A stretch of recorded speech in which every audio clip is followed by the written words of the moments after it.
On a scale of 1 to 10, how awkward do you think it would be if you went back to somebody's house that you were like on a first date with and you didn't know they were a parent and there was a kid there?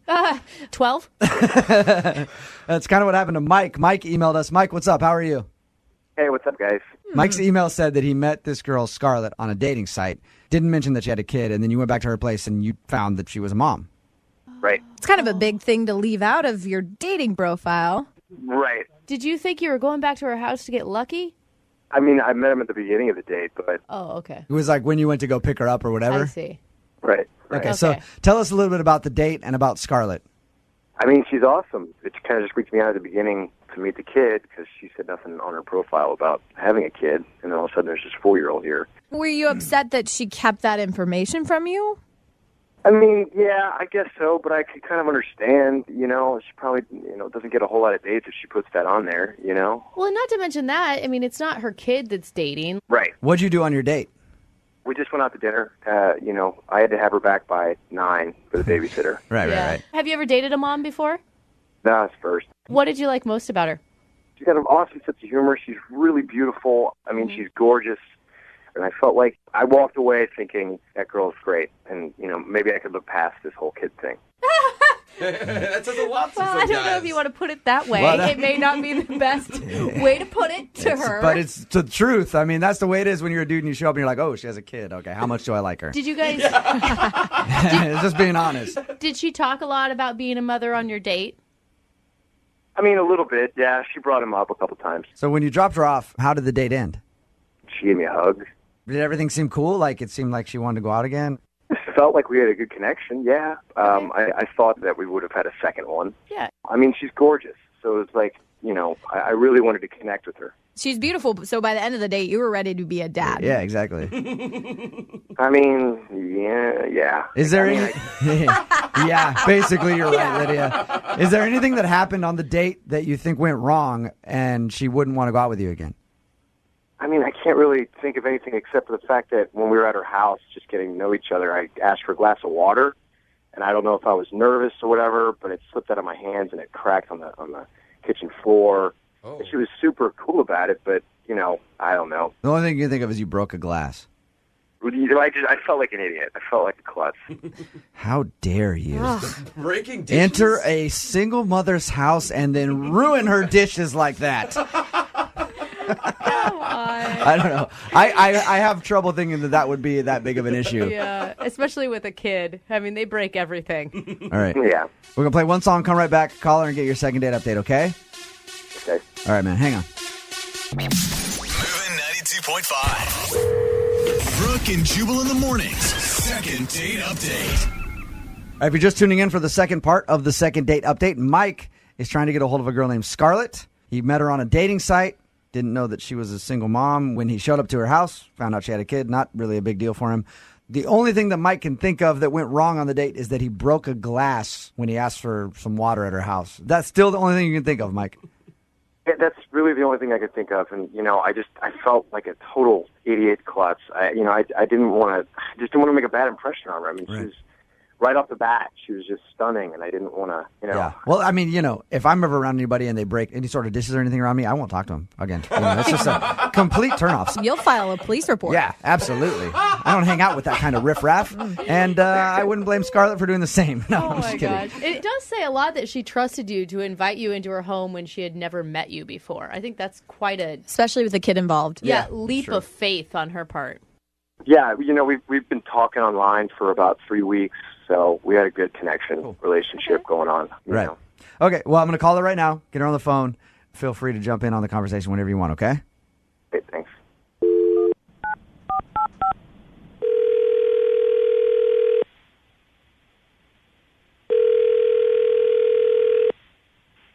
Hello, Can I speak to Scarlett, please? this is she. Hey, Scarlett, how are you? This is Jubal from Brooke and Jubal in the morning. I'm moving 92.5. What's going on? I'm sorry, from where? Moving 92.5, the radio station. How are you? You doing well? Yeah, I'm good.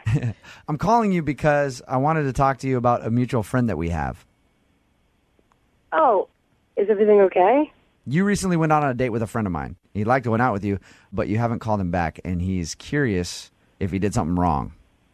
Wait, so he called you and told you about the date? Yeah, he's my buddy. So, like, we talked about it, and I was like, hey, you know what? I got this little radio show. I'm gonna go ahead and call her and ask her why she's not calling you back. Oh, why can't he do that himself? He's been trying to get a hold of you, and you haven't called him back, so, I figure why not have me blindside you, for lack of a better word. It's way less awkward. He said that you were stunning, and he was really into you. Oh, that's nice. It's a guy named Mike. Do you remember going out with a guy named Mike? Yeah, I know. Oh, you know who it is. Okay. Yeah, I don't go on a million dates. So was there an issue with Mike? Did you not like him? Did he tell you what we did on the date? He said that he went over there to your house. He asked for a glass of water. He broke a glass, and he was very embarrassed about that. He thinks that that's probably why you're not calling him back. But then he said you went out to dinner and had a decent time, and he dropped you back off at home at around 9 o'clock, and that was it. It wasn't that he broke a glass.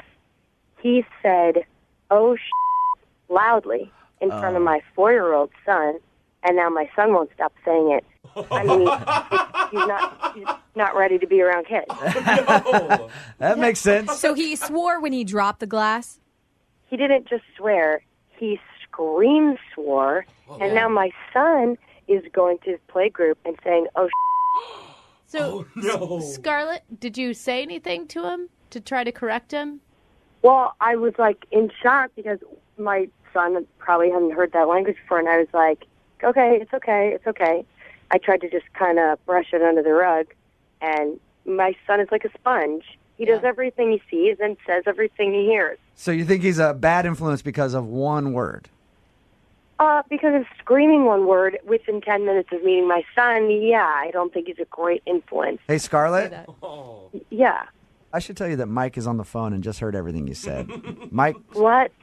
That was such a stupid slip-up. I can't believe that that's really what it was, because I said it was Yeah, I mean, I'm sorry, but I'm not going to have my son around someone that is inappropriate. And oh, no, and that was such a little slip-up. Don't you think that they hear these things all the time? I mean, that was just like a little tiny mistake. No, I'm sorry. No, my son doesn't hear oh all the time. I'm not plopping in front of the TV and putting on a Tarantino movie. No. are you around kids very much, Mike? I mean, I'm not really around kids that often, but I mean... Yeah. So you can see how it could be an honest mistake, Scarlett. I understand how it can be an honest mistake, but at this point, if we're just getting to know each other, I'd rather say, hey, this guy's not used to kids. He doesn't need to be around it. But Scarlett, could you see how much he likes you and how nervous he was, and that's why he let that slip, because he was really worried about making a bad impression on you? Yeah, I understand, but I mean, I'm not like at a time in my life where I have a ton of free time. Right. So if someone rubs me the wrong way, that's that. Hey, Mike, I'm going to give you 15 seconds to plead with Scarlett, make your case, see if you can make this better. Scarlett, I'm really, like, being honest right now. I almost never cuss. I never say anything like that. In fact, like, the thing that I liked about you the most on our date was how polite and sweet you are and how clean your mouth is, and that's... So, I mean, I really did notice that you were like that, and I would love to try it again. Scarlett, did you hear what he said? I mean, does that... Yeah, I'm so thrilled that he noticed how clean my mouth was. That's kind of weird to say. Hey, Scarlett, we will send you guys out on a second date. We'll pay for it if you'd agree to go out with Mike again, will you? Well, you know what? If you're paying, I'm not in a position to say no. Yeah, you got a mouth to feed. You know, Mike wanted to celebrate by going, yeah. Brooke and Jubal in the morning. Brooke and Jubal's second date update. Physical injury on a first date can sometimes put a damper on things. Only sometimes? Sometimes. Other times, Oh, okay. it can be downright hot. Am I right? Yeah, there's a safe word for a reason, people. Use it. On. Howie is on the phone with us today, and he wants to call a girl named Quinn, who he injured on their date. Oh, no. I don't think it's as bad as I'm making it out to be, It never is. but we'll talk about it in a second. Howie, how you doing? Good. How are you, man? Good, man. So how'd you meet the girl that you want to call today? I met her on Facebook through a mutual friend. I saw some of her pictures and thought she was really cute. So just started giving her compliments and comments and stuff. Then we just started talking. Throw her a like or two, Oh, gosh. Maybe a poke. and then she's putty in your hands, right? Sort of. All right. What was her name, by the way? Quinn. Quinn. Okay. What did you guys do when you actually went out? So we were talking a lot about music and stuff, so I thought it might be cool to do a DJ spin class, like where you learn how to mix beats and scratch and stuff like that. That's a great date idea. Yeah, I never even thought Was of she that. just totally excited about it? Yeah, we were both excited.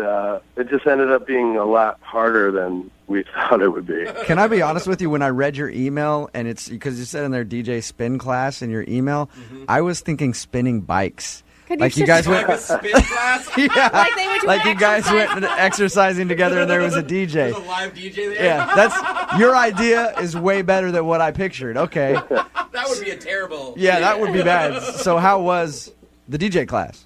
Well, it was fun. I mean, that's a lot harder than it looks, man. I got to give those guys credit who do that. So we were both having a hard time with it, but we were having fun. It was like laughing about it. And So neither one of you are going to be the next David Guetta, is what you're saying. I don't think so. All right. Did you guys go out after the class? Yeah, I invited her back to my place for some drinks and, listen to music that we don't have to be the DJs. And it went pretty well.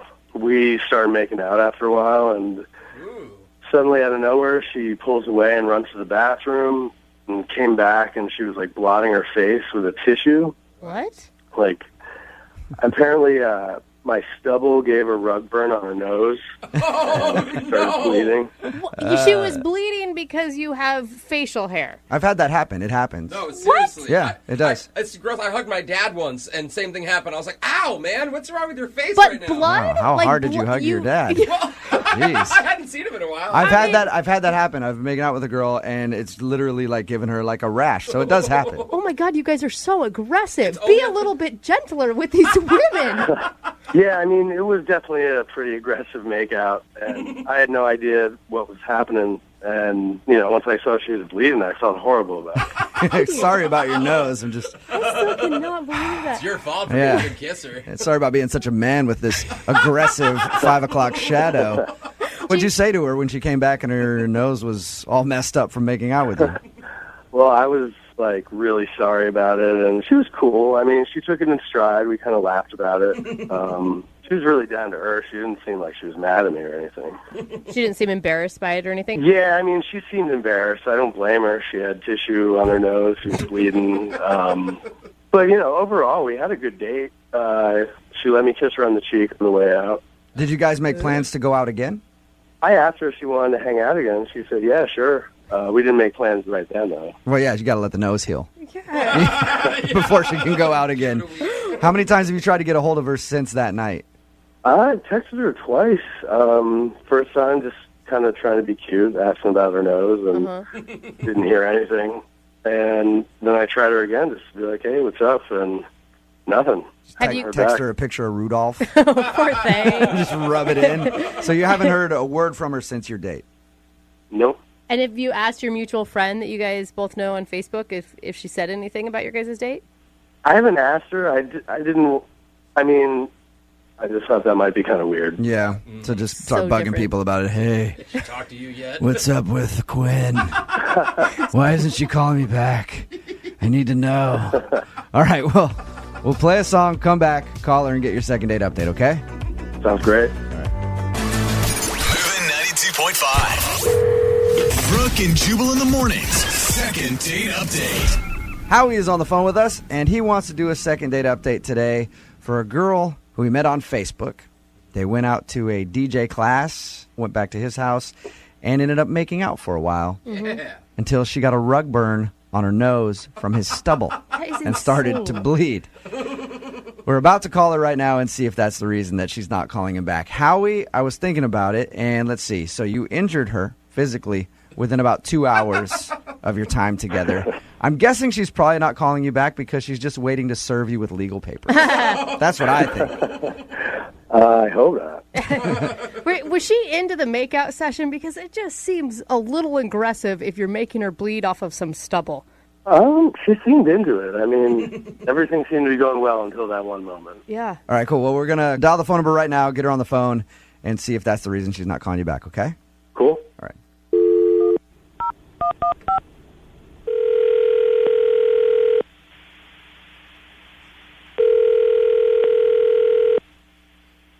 Hello?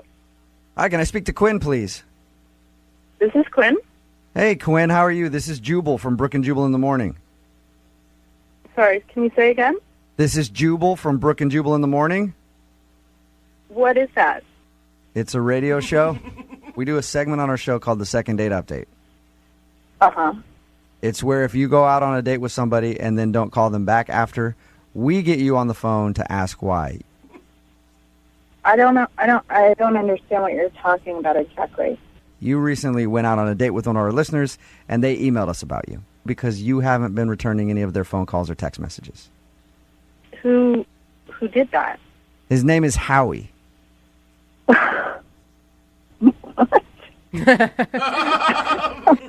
Okay, wait. I'm sorry. So Howie got in touch with you and asked you to... Yes. He emailed us and asked us to get a hold of you to find out why you're not calling him back. We actually talked to Howie, and he told us a little bit about your date. He said that you guys had a great time, so he's confused. Does that mean that you didn't have a great time? Oh, I'm sorry. I can't believe this is happening. What'd you think of Howie when you guys went out? I mean, he's totally nice. I would be friends with him. That's cool, but... So he's good enough to friend zone after one date, but not good enough to date romantically. Yeah, I mean, I oh, my God. I mean, I'll just tell you. So he's just not a very good kisser. So, what are you going to do? Yeah, that's Are you talking about the rash that he gave you? Yeah. Who told you about that? He told us about it. I wasn't trying to blow up his spot too early, so I didn't want to bring it up to you. But now that you say that he's a bad kisser, I'm guessing that that's the issue. Well, that wasn't entirely true. Wait, the bleeding wasn't entirely true, or? Yeah. What?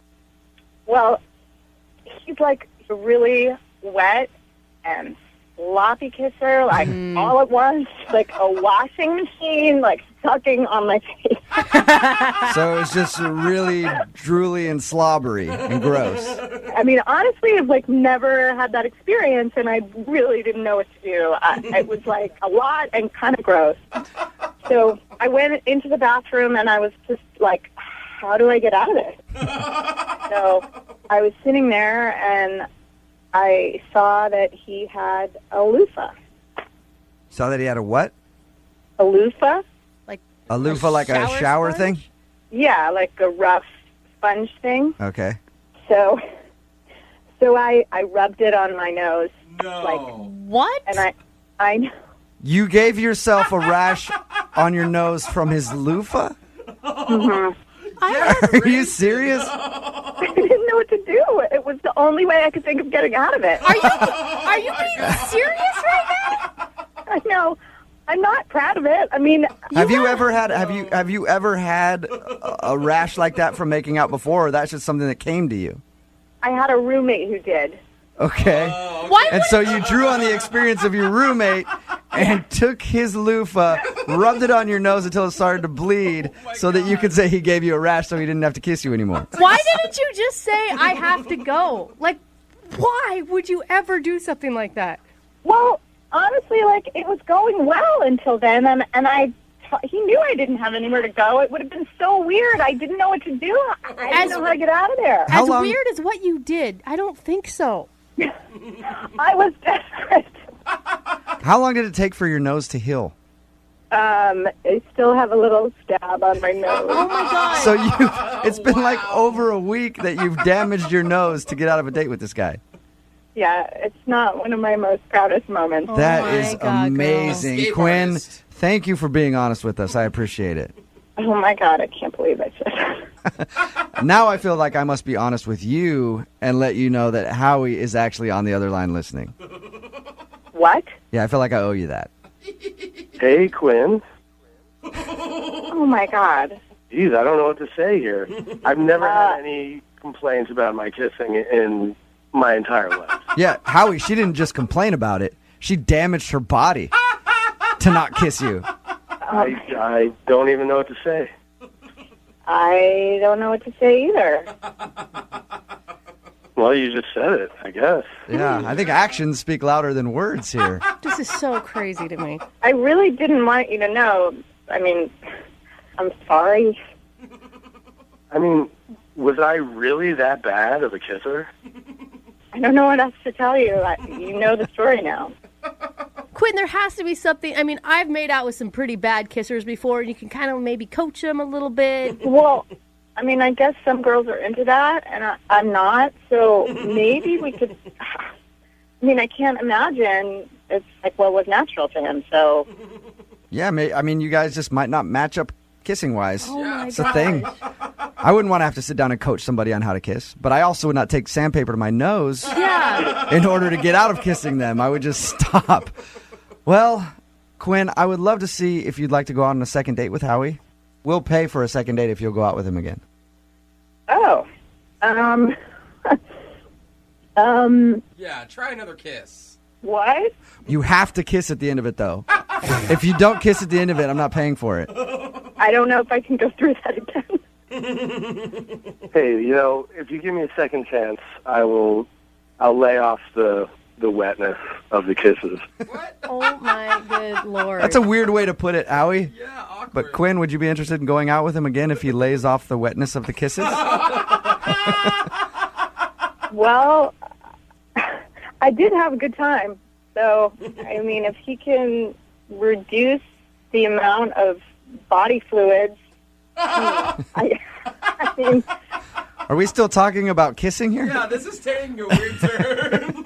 I may go out with him again if there's no kissing, or figure out some way to kiss with less slobbering, and I mean maybe Okay. maybe less slobbering. Howie, do you think you can do that? Do you think that you can work on your kissing and slobbering and stuff? I definitely think so, but just for the record, is second base off the table? Oh, my God. You have no shame, He's trying to Howie. negotiate You have right now. no shame. Brooke and Jubal in the morning.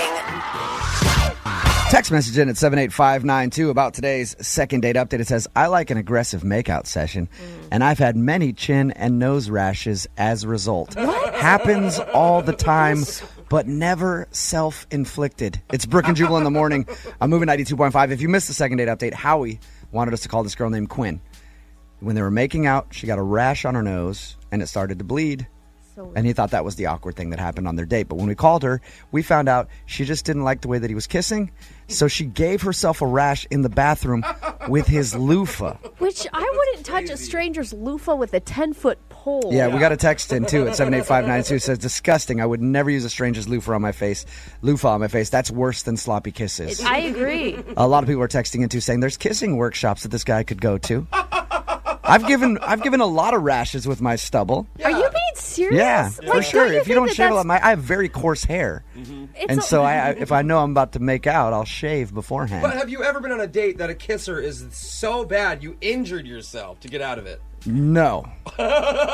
Just say you gotta leave or fake a phone call or something. She needs to work on her excuses. It's like a debate on the text message board right now, though. People are saying it's sloppy kisses. Other people are like, I get rashes all the time. Text in at 78592. Have you ever had a nose or a face rash from stubble? And has it ever bled so much that you had to leave the date? And have you ever actually loofah'd your nose Oh my gosh. to get out of a date, or was this a rare occasion? Remember, if you want a second date update, all you have to do is email the show, brookandjubal@moving925.com. We will call the person who didn't call you back. This is an iHeart podcast.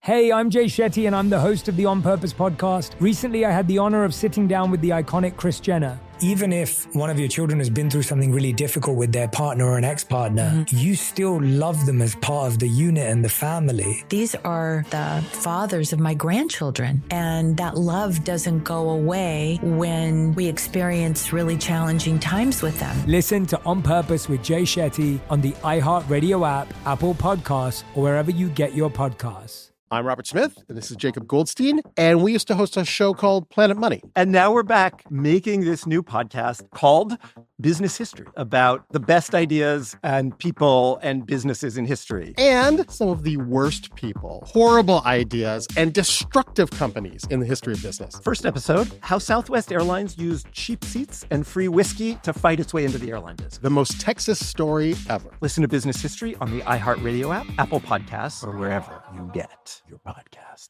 On the podcast Health Stuff, we are tackling all the health questions that keep you up at night. I'm Dr. Priyanka Wali, a double board-certified physician. And I'm Hari Kondabolu, a comedian and someone who once Googled, "Do I have scurvy?" at 3 a.m. And on our show, we're talking about health in a different way, like our episode where we look at diabetes.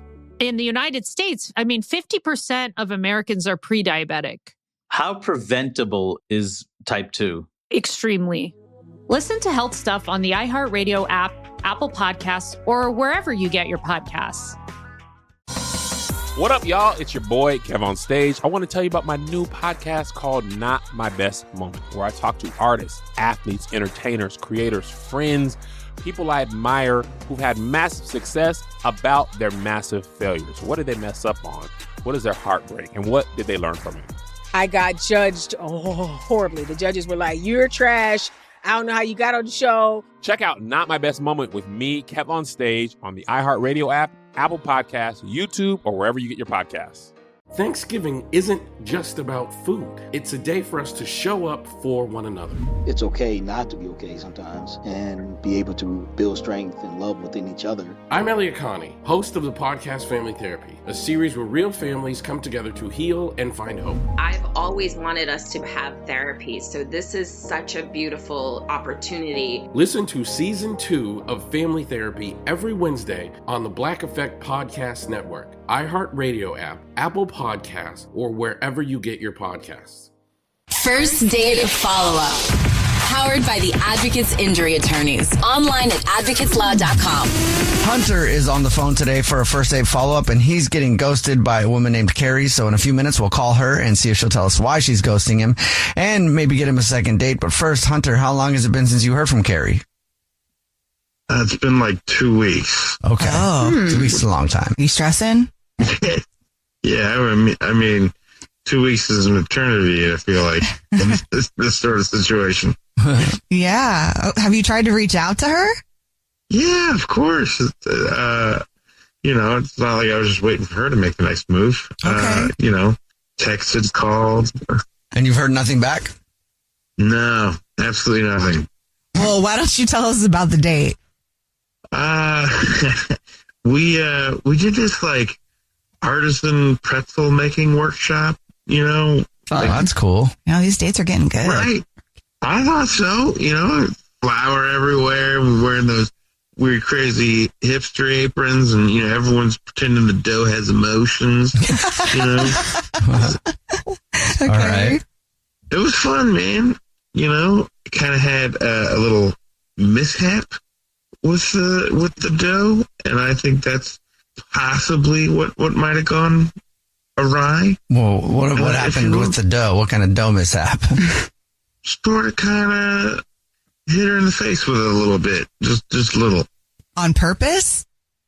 No, not on purpose. I mean, I was kind of doing a thing with the dough, like a dramatic chef kind of dough flip kind of thing. Mm-hmm. Dough kind of goes airborne and, gives her a little 1-2 right to the face. Oh no. Yeah, kind of left like some flour on her face, and I feel like that could possibly. Did she seem upset after she got hit in the face with the dough? She wasn't happy. I'll say that. Understandable. But, she kind of played it off. I didn't think it was that big of a deal.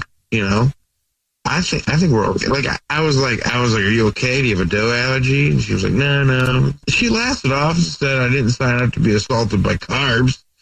I thought it went pretty well, except for that whole thing. Yeah. So how did the date end? It went pretty good. I didn't get a kiss, but I got a hug. Which that to me is like a red flag. I feel like. Right. Okay. Yeah. Yeah. See that. A little pat on the back, like, thanks, I'm not going to see you again. I didn't get the pat on the back. It was, the squeeze, but yeah. Okay. Yeah, if it had been like the, hug, but like distance, that would have been, I would have known right away. All right. So you're thinking the dough in the face is the reason that you're getting ghosted? I would think so. I mean, I can't think of anything else that would have happened. Okay, well, we'll play a song, come back, and then we'll call her and see if she'll tell us why she's ghosting you and maybe get you a second date, okay? Okay. All right, we'll get your first date follow-up next. Hey, I'm Jay Shetty, and I'm the host of the On Purpose podcast. Recently, I had the honor of sitting down with the iconic Kris Jenner. You never quite know what or where life is going to lead you and where it's going to be the best lesson you ever learned, and not get distracted by the noise, because there's a lot of noise. Even if one of your children has been through something really difficult with their partner or an ex-partner, you still love them as part of the unit and the family. These are, in most cases, the fathers of my grandchildren. I love these men, and that love doesn't go away when we experience really challenging times with them. Compassion is key into really feeling what somebody might be going through. Even though you don't agree with them, if you once loved them, then love is love. Listen to On Purpose with Jay Shetty on the iHeartRadio app, Apple Podcasts, or wherever you get your podcasts. I'm Robert Smith, and this is Jacob Goldstein, and we used to host a show called Planet Money. And now we're back making this new podcast called Business History, about the best ideas and people and businesses in history. And some of the worst people, horrible ideas, and destructive companies in the history of business. Having a genius idea without a need for it is nothing. It's like not having it at all. It's a very simple, elegant lesson. Make something people want. First episode, how Southwest Airlines used cheap seats and free whiskey to fight its way into the airline business. The most Texas story ever. There's a lot of mavericks in that story. We're going to have mavericks on the show. We're going to have plenty of robber barons. So many robber barons. And you know what? They're not all bad. And we'll talk about some of the classic great moments of famous business geniuses, along with some of the darker moments that often get overlooked, like Thomas Edison and the electric chair. Listen to Business History on the iHeartRadio app, Apple Podcasts, or wherever you get your podcasts. On the podcast Health Stuff, we are tackling all the health questions that keep you up at night. Yes, I'm Dr. Priyanka Wali, a double board certified physician. And I'm Hari Kondabolu, a comedian and someone who once Googled, do I have scurvy at 3 a.m. On Health Stuff, we're talking about health in a different way. It's not only about what we can do to improve our health, but also what our health says about us and the way we're living. Like our episode where we look at diabetes. In the United States, 50% of Americans are pre-diabetic. How preventable is type 2? Extremely. Or our in-depth analysis of how incredible mangoes are. Oh, it's hard to explain to the rest of the world that your mangoes are fine because mangoes are incredible, but you don't even know. You don't know. You don't know. It's going to be a fun ride, so tune in. Listen to Health Stuff on the iHeartRadio app, Apple Podcasts, or wherever you get your podcasts. Right in the middle of your first date follow-up, if you're just joining us, Hunter is on the phone, and he's getting ghosted by a woman named Carrie, so we're about to call her and see if she'll tell us why she's ghosting him and maybe get him a second date. But before we do that, Hunter, why don't you break down your date again for us real quick? Yeah, we went out to a fancy pretzel making workshop thing, and I kind of assaulted her with the dough. So that's probably why. Right. Not on purpose. It sounds so violent. Yeah, I feel like that. I mean, I didn't think that sounded. It feel like that. I made it sound way worse. Okay. When I threw the word assaulted in there. Right. It kind of sounds like I'm in the Epstein files or something there, but that's not what happened. Okay. All right. Well, are you ready for us to call her and see if she'll tell us why she's ghosting you? Yeah. And hopefully we can, I promise I'm not going to smack her in the face with dough again. Okay. Here you go. So sweet. We're going to call her right now. Here we go.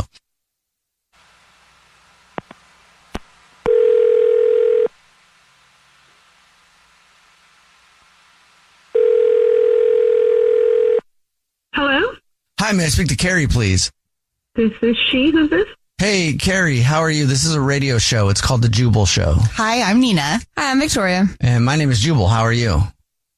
Wait. Okay. Hi. Hi. What's going on? Well, have you ever listened to the show before? I've actually seen clips of you guys on TikTok, but I've never listened. Oh, cool. Okay. We do a segment on our show called the First Date Follow-Up. That's where if you go out on a date with somebody and you ghost them, they can email us to call you and ask why you're ghosting them. And we got an email about you from somebody. Oh my gosh. Okay. Any idea who would email us? Maybe. I want to take a shot. Tell you if you're right. Maybe Hunter. Yes, it is Hunter. Good job. Yep. You win absolutely nothing. But Hunter told us about your date. He said he really liked you a lot, but it's been 2 weeks and you haven't talked to him, and he's wondering if you'll tell us. Will you? I mean, this is really awkward, but, he just wasn't my type, the way he argued with the instructor about pretzel philosophy, I guess. He was arguing with the instructor? What is pretzel philosophy?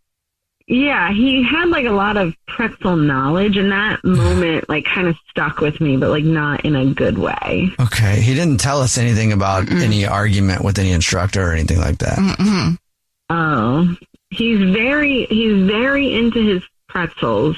He took it very seriously. Okay. Huh. Yeah, he told us that you guys made pretzels, and he thought the reason you weren't calling him back was because he accidentally hit you in the face with the dough. No, it wasn't the dough to the face. Honestly, that was kind of funny, though. Well, good. I'm glad you have a sense of humor about that. Yeah, that was, things happen. The rest of it was too much for me. How intense was the argument?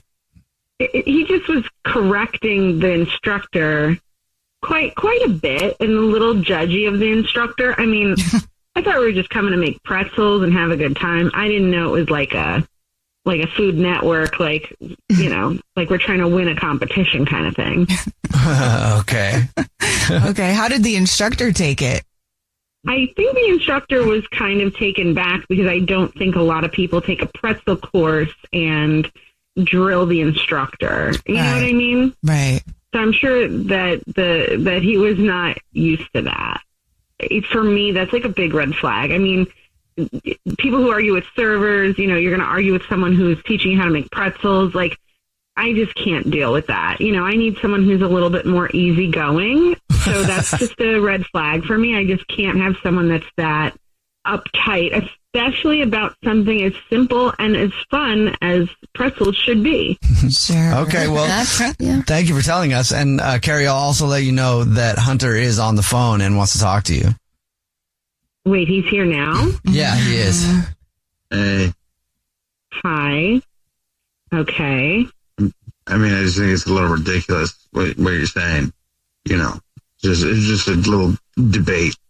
It wasn't just a debate. You snatched the dough and said, "Let me show you the proper Bavarian twist." And you I was helping. She was doing it wrong. All right, I was helping.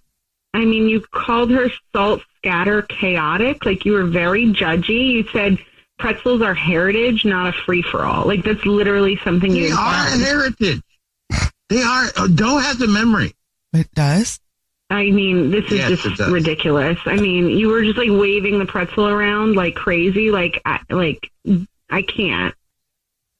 I mean, it's not my fault she's teaching a dough class instead of no. I was in the zone. All right, you gave zero support.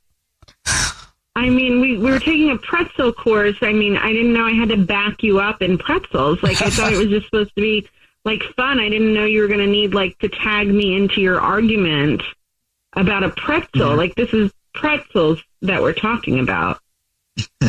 You know what? Never mind. I'm not even going to say it. What? You know what?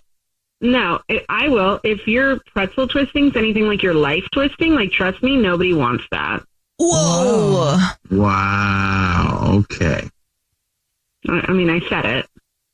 I mean, I wasn't going to say anything, but your pretzel is probably the worst one in the entire class. It was just, there's no way it was going to come out right. There's going to be oh my God. You just can't help yourself. Wow. Well, Carrie, would you like another date with Hunter? We'll pay for it. Soft pretzels are really real pretzels. No. Yeah, no thanks. Yeah, that's fine. Good. Yeah, I want someone who's got my back. Would have been nice if I had some, support from you, especially when you know that what I was saying about the pretzels was right. Okay. You need therapy. Like, good luck. I can't. Yeah, you can't make a pretzel. Jubal's first date follow-up. Hey, I'm Jay Shetty, and I'm the host of the On Purpose podcast. Recently, I had the honor of sitting down with the iconic Kris Jenner. Even if one of your children has been through something really difficult with their partner or an ex-partner, you still love them as part of the unit and the family. These are the fathers of my grandchildren, and that love doesn't go away when we experience really challenging times with them. Listen to On Purpose with Jay Shetty on the iHeartRadio app, Apple Podcasts, or wherever you get your podcasts. I'm Robert Smith, and this is Jacob Goldstein, and we used to host a show called Planet Money. And now we're back making this new podcast called Business History, about the best ideas and people and businesses in history. And some of the worst people, horrible ideas, and destructive companies in the history of business. First episode, how Southwest Airlines used cheap seats and free whiskey to fight its way into the airline business. The most Texas story ever. Listen to Business History on the iHeartRadio app, Apple Podcasts, or wherever you get your podcasts. On the podcast Health Stuff, we are tackling all the health questions that keep you up at night. I'm Dr. Priyanka Wali, a double board certified physician. And I'm Hari Kondabolu, a comedian and someone who once Googled, "Do I have scurvy?" at 3 a.m. And on our show, we're talking about health in a different way, like our episode where we look at diabetes. In the United States, 50% of Americans are pre-diabetic. How preventable is type 2? Extremely. Listen to Health Stuff on the iHeartRadio app, Apple Podcasts, or wherever you get your podcasts. What up, y'all? It's your boy, Kev on Stage. I want to tell you about my new podcast called Not My Best Moment, where I talk to artists, athletes, entertainers, creators, friends, people I admire who've had massive success about their massive failures. What did they mess up on? What is their heartbreak? And what did they learn from it? I got judged horribly. The judges were like, "You're trash. I don't know how you got on the show." Check out Not My Best Moment with me, Kev on Stage, on the iHeartRadio app, Apple Podcasts, YouTube, or wherever you get your podcasts. Atlanta is a spirit. It's not just a city. It's where Crunk was born, in a club in the West End. Before World Star, it was 559. Where preachers go viral, and students at the HBCU turned heartbreak into resurrection. Where dreamers brought Hollywood to the South, and hustlers bring their visions to create black wealth. Nobody's rushing into relationships with you. I'm Big Rube. Listen to Atlanta Is on the iHeartRadio app, Apple Podcasts, or wherever you get your podcasts. This is an iHeart podcast. Brooke and Jubal's second date update. I always love it when I receive emails or even text messages in all caps. The email that we got about today's second date update was primarily in all caps and exclamation points everywhere. Was it not from Kanye West? No, it wasn't. It was from Anthony. Anthony, what's up, man? How are you? Hey, how you guys doing? Good. I expected him to be like, "Hey, what's up? How are you?" From the way that your email was written. Oh, my gosh. You were a very excitable guy, Anthony. Oh, yeah, I just think I blew it with this girl. You sound like you're about to cry right now. Are you all right? I'm sorry. I'm a little bit upset. I'm sorry. Okay. Who is this girl, Anthony? Her name is Trisha. She was a friend of a friend hooked, set us up on a date. It's been a long time since I've gone out on a date because I was in a relationship. Anthony, are you crying? I'm trying to get it together. I'm sorry. Are you really crying? And that's okay if he is, Jubal. Okay. I'm just saying. Hey, he really likes this girl. I like men who are comfortable crying. Yeah, but you went. Well, tell us about the girl, You're Anthony. right. She's just real sweet. She's got really beautiful hair. It smells great, and she's got a funny laugh. And she just seemed like a really nice person. Okay. What'd you do on your date, Anthony? I was afraid of doing anything too romantic and too forward, so I got ice cream and, looked at the water and had dinner. It was just a really nice, fun time. I'm sorry that I judged you. I'm almost in tears right now. Stop, That man. sounded like. I think, Anthony, what people are curious about is, like, how can you get so attached to a woman that it makes you cry when you've only gone on one date with her? Well, part of it's her because she seemed like she really liked me. And then, like I said, I've not done this a lot. I dated my high school girlfriend since I was a freshman in high school, and then we were together until a year ago. Okay. Oh, so that's all you've had. You've had one serious girlfriend ever. So like 10 years? Yeah. And never dated. Right. Ooh. Okay. Wow. Yeah, we need to. That explains a little bit. Yep, it does. So how did the date end between you guys? Did you weep into her neck while she held you? We just hugged because, I don't like to kiss on the first date because, I want to have like a nice, memorable thing Okay. that everything else is built on. Now, your email said you'd be really devastated if you never found out why. Well, I mean, if I'm doing something wrong, I'm going to be alone for the rest of my life, right? So it'd be nice if I could figure it out. I know you're new to this, but it's one date, dude. You get blown off a lot in the dating world. It's Believe true. me. Yeah, but she seemed to really like me, and she was so sweet, and she's got the best-smelling hair ever. Okay. You brought up the hair twice. So you didn't, freak out about her hair the whole time on the date, right? Because that could freak a girl out. I didn't mention it. Okay. It sounds like you were really, really into her hair. Well, it's really pretty, and she looks like a shampoo commercial girl. It's great. I don't want this to sound weird or anything. I just really felt like a strong connection with her, and I just don't want to lose that. Okay. I don't think that comes along every day. So Anthony, little concerned about your emotional state. I just want to prepare you. Like a lot of times when we get the other person on the phone, they can say some negative or maybe some unflattering things. Are you prepared for that? I think I'll be okay. Oh, God. Oh, no. It's already upset. This is Wow. going to end poorly. Not to make you wait any longer. We're going to play a song. Oh, no. Come back and get your second date update, all right? Okay, thanks, guys. Moving 92.5. Brooke and Jubal in the mornings. Second date update. You guys think Anthony's been huddled in a ball in the corner weeping Yeah. during that whole song? Listening to a really sad song, like True Colors or something. Anthony, you still with us? Yeah, I'm here. All right. Oh, God, I feel so bad. My heart was beating so fast in that last song. It was just... If anybody's just tuning in for the second date update, Anthony called us about a girl named Trisha that he went out on a date with. The first person he's been out with in how long, Anthony? Well, since my girlfriend and I broke up a year ago. Okay. And his first real adult date, period. Yeah, You've because- never dated before. He met her in high school. They dated for a long time. Can I give you some advice, Anthony? Okay. Okay. Anthony, are you for Yeah. real freaking out this much? I just haven't dated a whole lot. I knew she was special. Everything about her was so right. You gotta try to pull yourself together a little bit. Pull yourself together, Anthony. Yeah. What the hell is wrong with you? It is one date, and this does not sound attractive. I am sorry. emotional. He needs a little tough love right now. Anthony, I want you to stand up straight, pull your shoulders back, and get ready to do this like a man. Okay.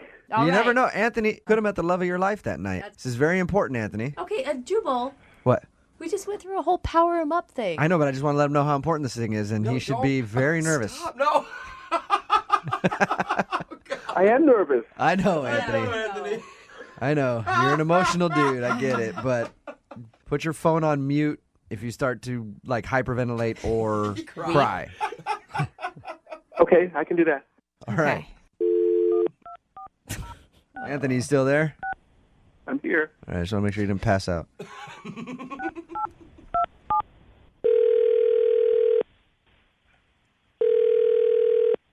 Hello?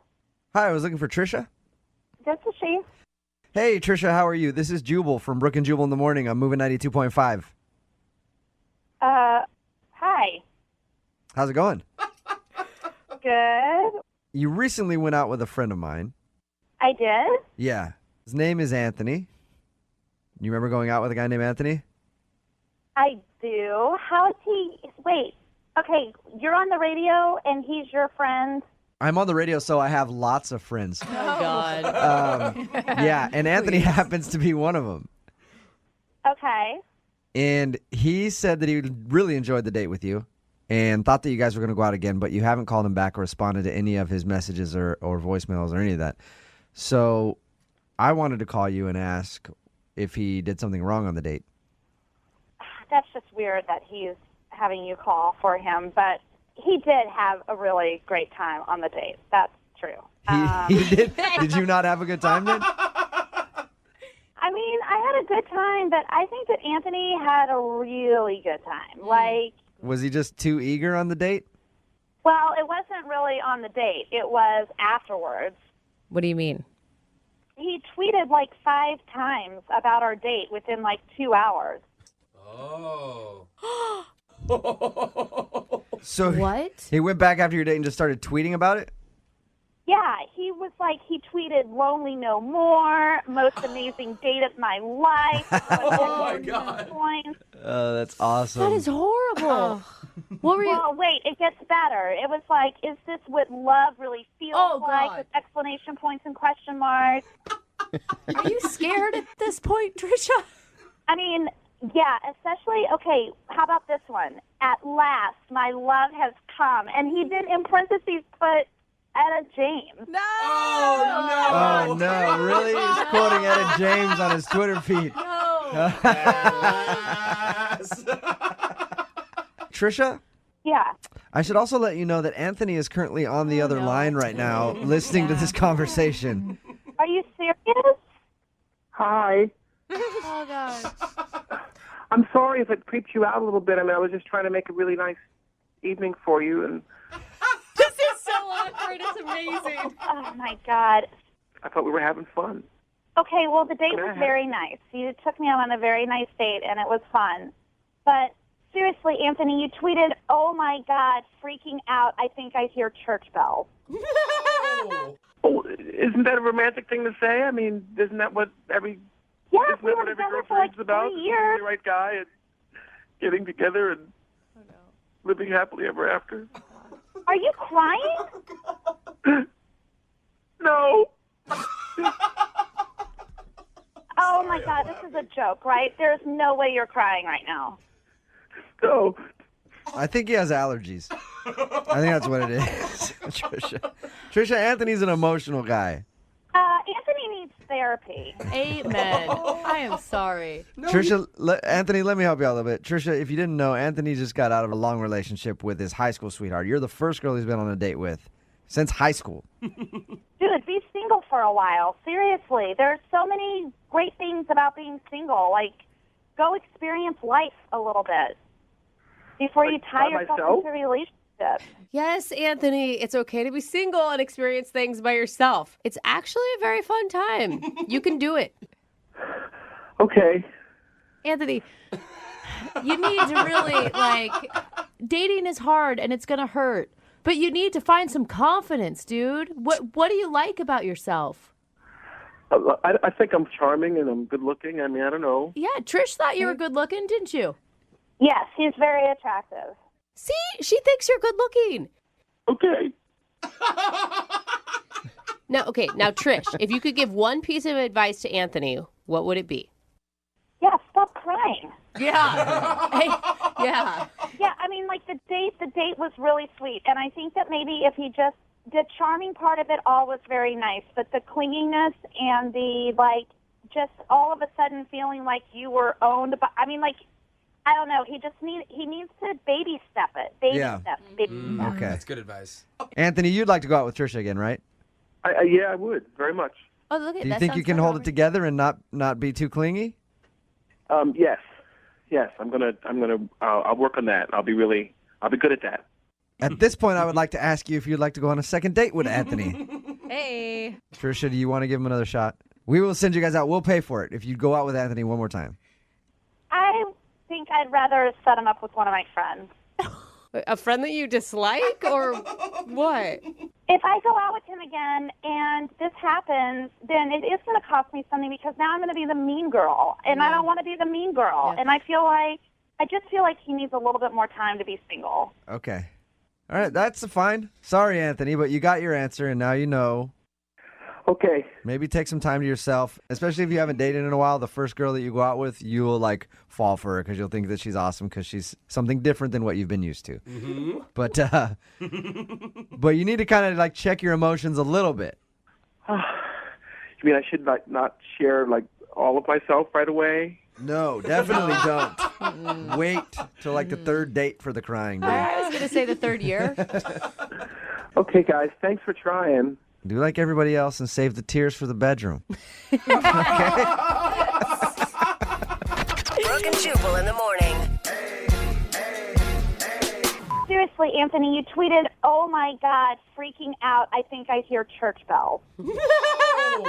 Oh, isn't that a romantic thing to say? I mean, isn't that what every Yeah, isn't we that were what every together girl for like dreams about? 3 Finding years. the right guy and getting together and living happily ever after. Are you crying? No. Text in at 78592 says, poor guy, he sounds like a sweetheart, but definitely not ready for dating. Yet. A little unstable. That was a clip from today's second date update. If you missed it, Anthony and Trisha went on a date. She wasn't calling him back. Why? Because when she got done with the date, she went home and saw that he was tweeting a bunch of things about how amazing it was and how basically what happened right there. And then he started to kind of cry and was very emotional. So Well, the guy hasn't dated anyone since high school, man. Yeah. And I just have this feeling that his ex isn't sitting around crying.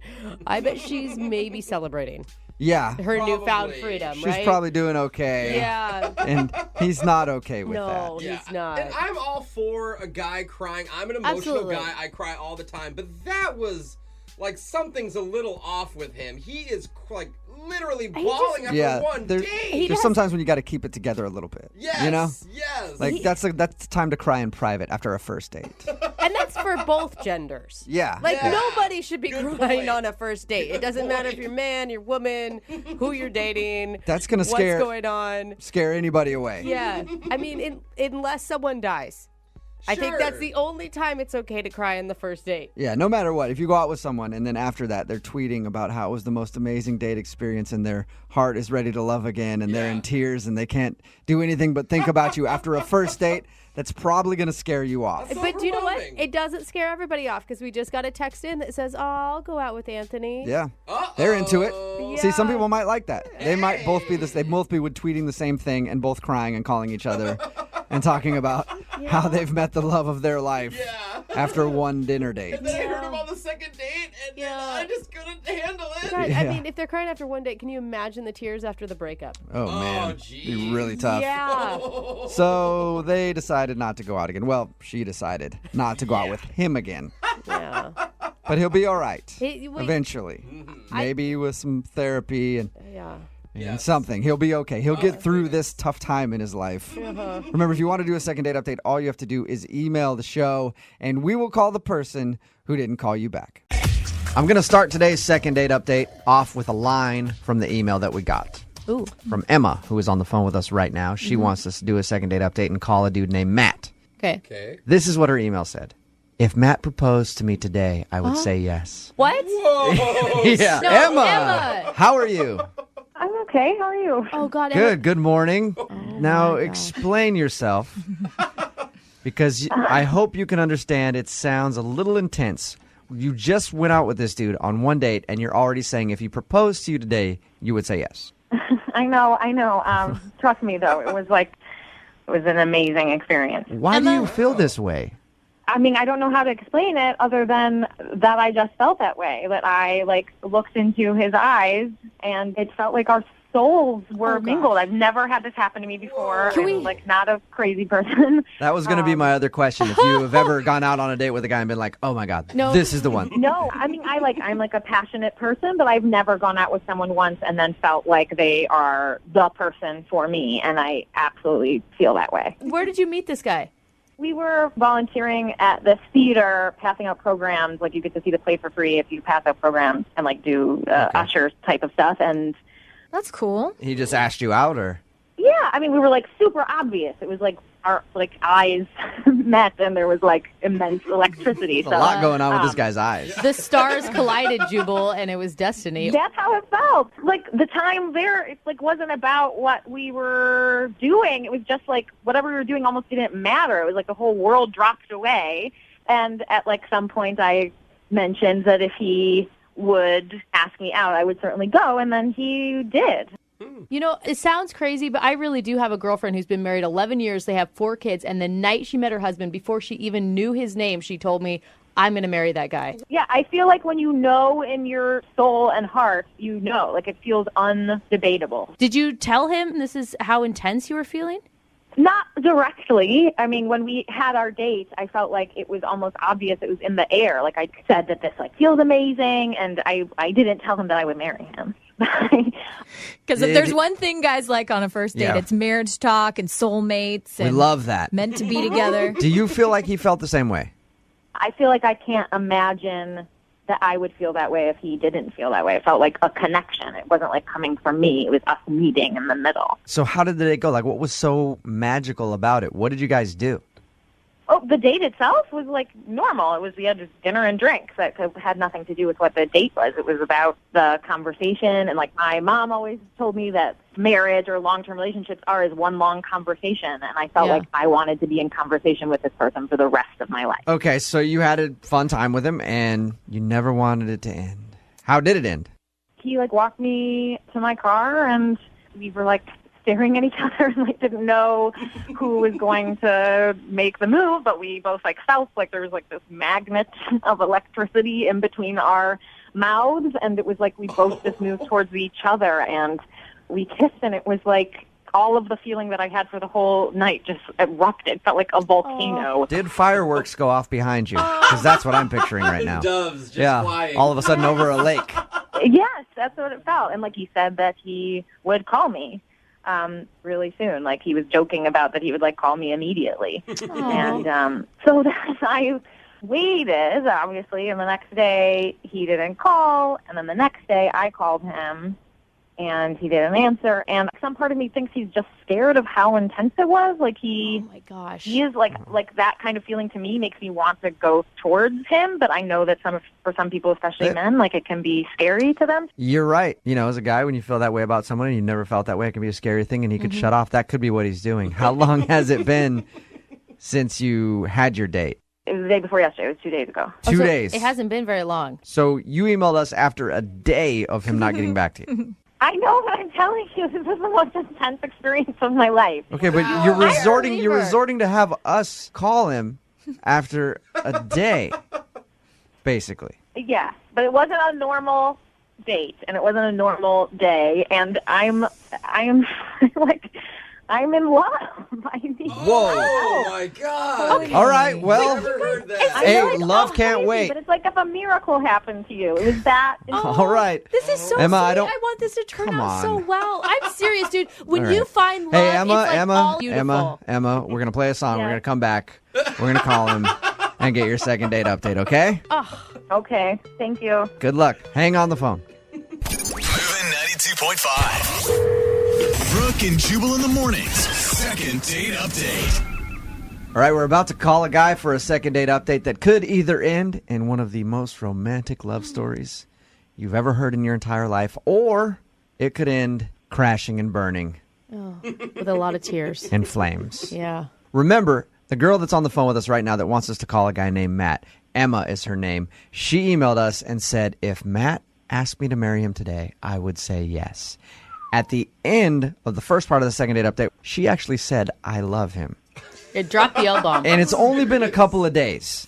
And I'll be the first one to say, okay, this is going to turn out horribly. Mm-hmm. But I also want to be the first one to point out, this has worked out for other people. We've had a few second date we've had one second date update where the person said that they love someone and the other person actually felt the same way. So out of about the 50 times that's happened, it has worked out once. Emma, the odds are in your favor, I think. Great. I actually have faith in this. I feel like you sound like a woman who's got her head on straight. And thank you. You just maybe are more in tune with your emotions than most people, because he hasn't reciprocated any of this love stuff to you. Well, not with words, but I trust what I felt. I trust what I felt. That is the one thing about you, Emma. You don't sound absolutely insane. Thank you. It is sort of insane what you're saying, but there are people who feel that way. You feel strongly that you care about him. We're going to call him right now and see if we can get him on the phone. Are you ready? I'm ready. Okay.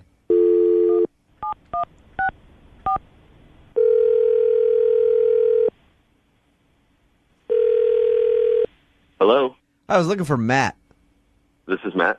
Hey, man, how are you? This is Jubal from Brooke and Jubal in the Morning. I'm moving 92.5. Okay. You sound a little confused. Yeah. What's going on?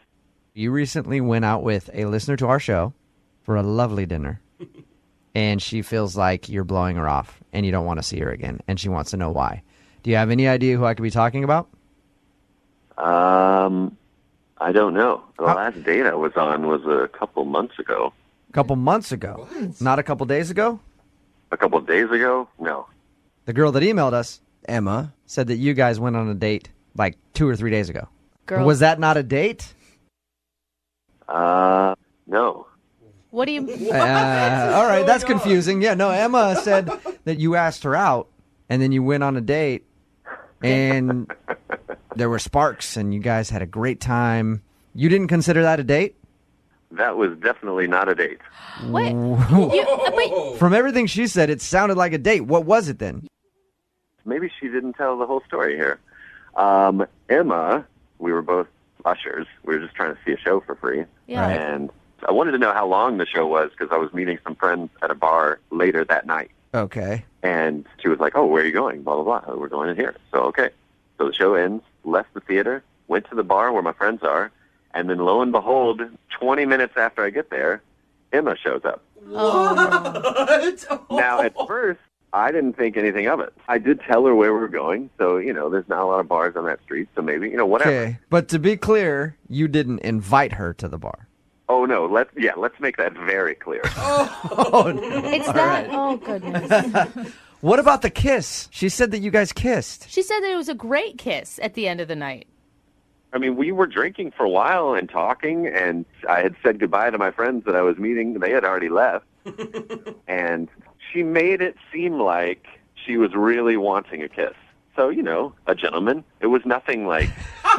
Hey, no, you don't need to explain yourself, Matt. If a girl wants a kiss, sometimes you just gotta lay one on her when they want it. You gotta give them what they need, right, Matt? So there was nothing R-rated. It was just like no groping or no nothing. I'm heavy. sorry, I It was can't listen to this anymore. Hello, Matt, what are you doing? Emma. Yeah, Matt, that's Emma's voice. She's on the other end of the phone, has been listening this whole time. Oh, my God. Matt, you're going to lie on the radio and say that wasn't a date or that kiss didn't mean anything to you? I'm not lying. I mean, I didn't even ask you to come to that bar. You just showed up literally in front of all my friends and was just like, hey. And I was like, what's going on? Where you were going to be? Why would you tell me where you were going to be? Why would you tell me of the specific place and time that you were going to be there if you didn't want me to meet you there? You invited me to come to the bar, and then we had dinner and drinks for hours and had, meaningful and intimate conversation. And then at the end of the night, we had an amazing, intimate kiss. Oh, my God. We did not I have was dinner not at very that bar. drunk, We had Matt. chicken wings and fries. Oh, Emma. Why does it matter what we ate? That has nothing to do with the quality of our time spent together. We could have eaten twigs. It doesn't matter. We were talking about our families and what we want out of life. No. Oh, see, here we go. someone See, that you're talking just, about our families. We were just casually- talking about your family and how amazing. Here's another thing. In this phone call, if you rewind all this, you will hear Emma say amazing about 400 times. She says it a lot. Okay. Matt, did So you Matt- It was amazing. You know that. Emma, when you kept talking, you are one of these girls that just says, what are you thinking, to the guy over and over and over again.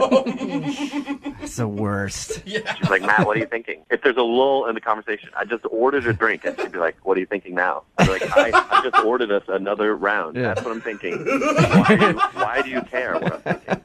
Because I want to know you on a deep level. That's what intimacy is. That's what happens when you're not afraid to know another person. You want to know their thoughts all the time.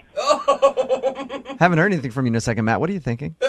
I'm thinking Emma's nuts. I don't understand why you're afraid of a true connection, or if you don't feel like you deserve True that, or if you don't believe it because you've been burned in the past.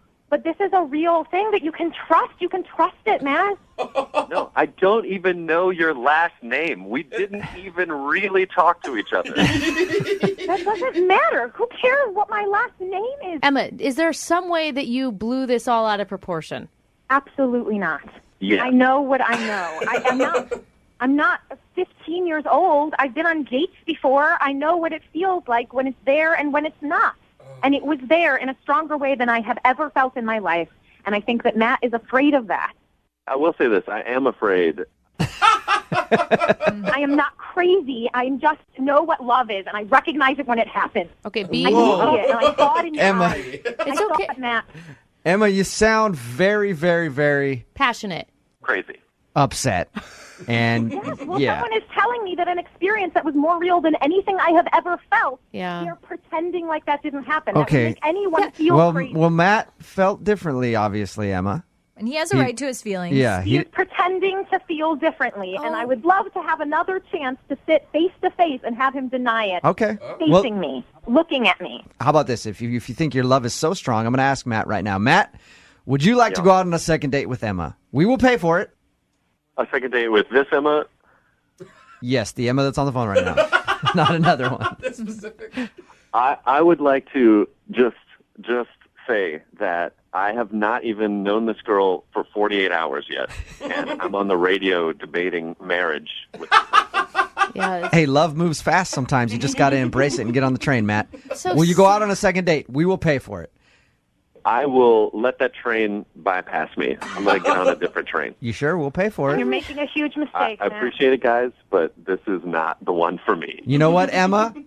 In a little while, Matt's going to be kicking himself. A few years down the I road. know. Yeah, I know. Absolutely. Yeah. When Matt- he doesn't find real love, he'll think back to this moment, and Yeah. he'll remember When that he it was No, he possible won't. and that he gave it up. when he's Sorry alone, for you, Matt. when he's alone and doesn't have anybody, he's going to be thinking back to this phone call and realize how he screwed up, Emma. Oh, man. Thank you very much. You're welcome. Thanks for listening. Thanks. I know, honey. Love hurts sometimes. You'll be okay. He's really making the biggest mistake of his life. I wish I could help him. Well, Yeah, I wish, sometimes- hey, Emma, I wish I could help both you guys in lots of ways. Well, you But- tried. Thank you. Yeah, we did try. You have a good one. And Matt, thank you for your time, okay? Thank you very much. Be safe. Very safe. Brooke and Jubal in the morning. This show is not sponsored by Tinder, you know, the dating app. Yeah. But I feel like because of the second date updates, they should probably sign on as a sponsor. You think? Since Tinder has erupted on the scene, we get so many emails for second date updates from people who have met off of Tinder. Just like today's second dater, Derek, who is on the phone. He met the girl that he wants us to call today on Tinder. What's up, dude? How are you? I'm good. How are you? Good. Tell us a little bit about the girl that you want us to call today. What is her name, first of all? Her name is Violet. Violet. Oh, All right. Violet. And what made you swipe right? She's adorable, gorgeous, really, and she's crazy quirky. Could tell that You all. can tell that off from her picture. She's crazy quirky. Yeah, and she I was had like, glasses on. Yeah, I think on Tinder, basically, whatever makes you swipe right is the fact that they are hot, and you thought, hey, maybe there's a chance that we'll swipe right too, and then we can both agree to But you, meet somewhere. You don't ever look at a picture and go, she has a great personality. Not on Tinder. She just looked really goofy in the picture, and it was different than all the other, like, when you put a bikini on and press my boobs together pictures. You still swiped right on those, but this one you swiped right on because you felt like she was going to be funny. So anyway, she obviously liked your picture too, and then you guys started talking. How long did you talk before you actually met up? We chatted on Tinder for like a day and a half, and then we texted each other for a couple of days, and then we decided to actually meet up downtown for dinner. And had you gone on a Tinder date like this before? Or is this new territory? I had made plans that had fallen through, and then I went on one coffee date, but I'd never actually committed to the full dinner date yet, no. All right, and obviously you're on the phone for a second date update, so you must have liked her a lot. I did, yeah. She, like I said, great personality. She's hilarious. She is studying to be a nurse right now, and my mom is actually a nurse. So I know this sounds really weird, but I saw a lot of similarities between them. Oh, Okay. You don't have like a creepy love for your mom though, right? Well, that's what they always say. is- Everybody ends up with their parent. They always say that you want to find somebody like your mom, right? Mhm. Which has been hard for me because nobody out there kisses like my mom. Oh. Nobody. It's difficult. So So you had a lot of similarities between her and your mom. Obviously, you're a big fan of your mom, so you were a big fan of her, too. Now, did anything happen on the date? Anything that you can think of as a reason that you'd be getting blown off? I mean, I keep replaying it over and over, but, like, dinner went awesome. Mm-hmm. We even got coffee afterwards because we still wanted to talk to each other, and we even had a second date. A couple days after that, we walked around downtown together, different bookstores and little shops and things. And Oh, so you guys have hung out a couple times. yeah, and then we texted the day after that, and then, boom, just nothing. I haven't heard anything from her. So the last time you hung out, how did you end things? Well, I took her back to her apartment, and we said goodbye. We actually kissed. Uh-huh. It was the first kiss? Yeah. And she even texted me afterwards, said, like, I had a really great time today. And we texted a couple times after that, and then it's been about 5 days now. I haven't heard anything. What's your theory as to why she's not getting back to you? I have no idea. I mean, I kind of have, like, a creeping suspicion that a girl like her maybe has, a couple Tinder dates lined up at a time. And She has other options. yeah, and then maybe I was not the option she wanted to go with, or I don't know. When you meet somebody off of an app like Tinder, it's primarily a hookup app. Some people meet dates off it, but it's primarily that's what it's used for. So if I met somebody off that, I'd be thinking the same thing. So that's what you feel like might be going on? Kinda, I guess, but she never really seemed too like preoccupied or anything. So I have no idea. Yeah, that's what I was going to ask you. I was going to ask you if she did anything to make you think that, or that's just what you're assuming. I mean, she was on her phone a lot, but no more than anyone else our age. So. And hopefully you stayed away from the comparisons to your mom on the first date, right? Oh, yes. Lydia says that, and it sounds like a ridiculous question, but trust me, with as many second date updates we've done, it's not. You didn't sit there and harp about how she's just like your mom, because that could call her mommy. Yeah, that could scare people. Call her mommy. Tell me you did not do that. No, I mean, I didn't call her mommy or anything. Okay. That's good. All right, well, we'll play a song, come back, call her, and get your second date update. Perfect. All right, hang on, man. Moving 92.5. Brooke and Jubal in the mornings. Second date update. I've been speculating on what could have gone wrong on Derek's date. Derek is on the phone with us right now for a second date update. He went out with a girl named Violet. They met off of Tinder. They actually hung out a few times, but now she's not calling him back, and he can't think of any reason why. Nothing weird happened, no strange conversations, nothing. Derek, here's what I think you did wrong on your date. You ready?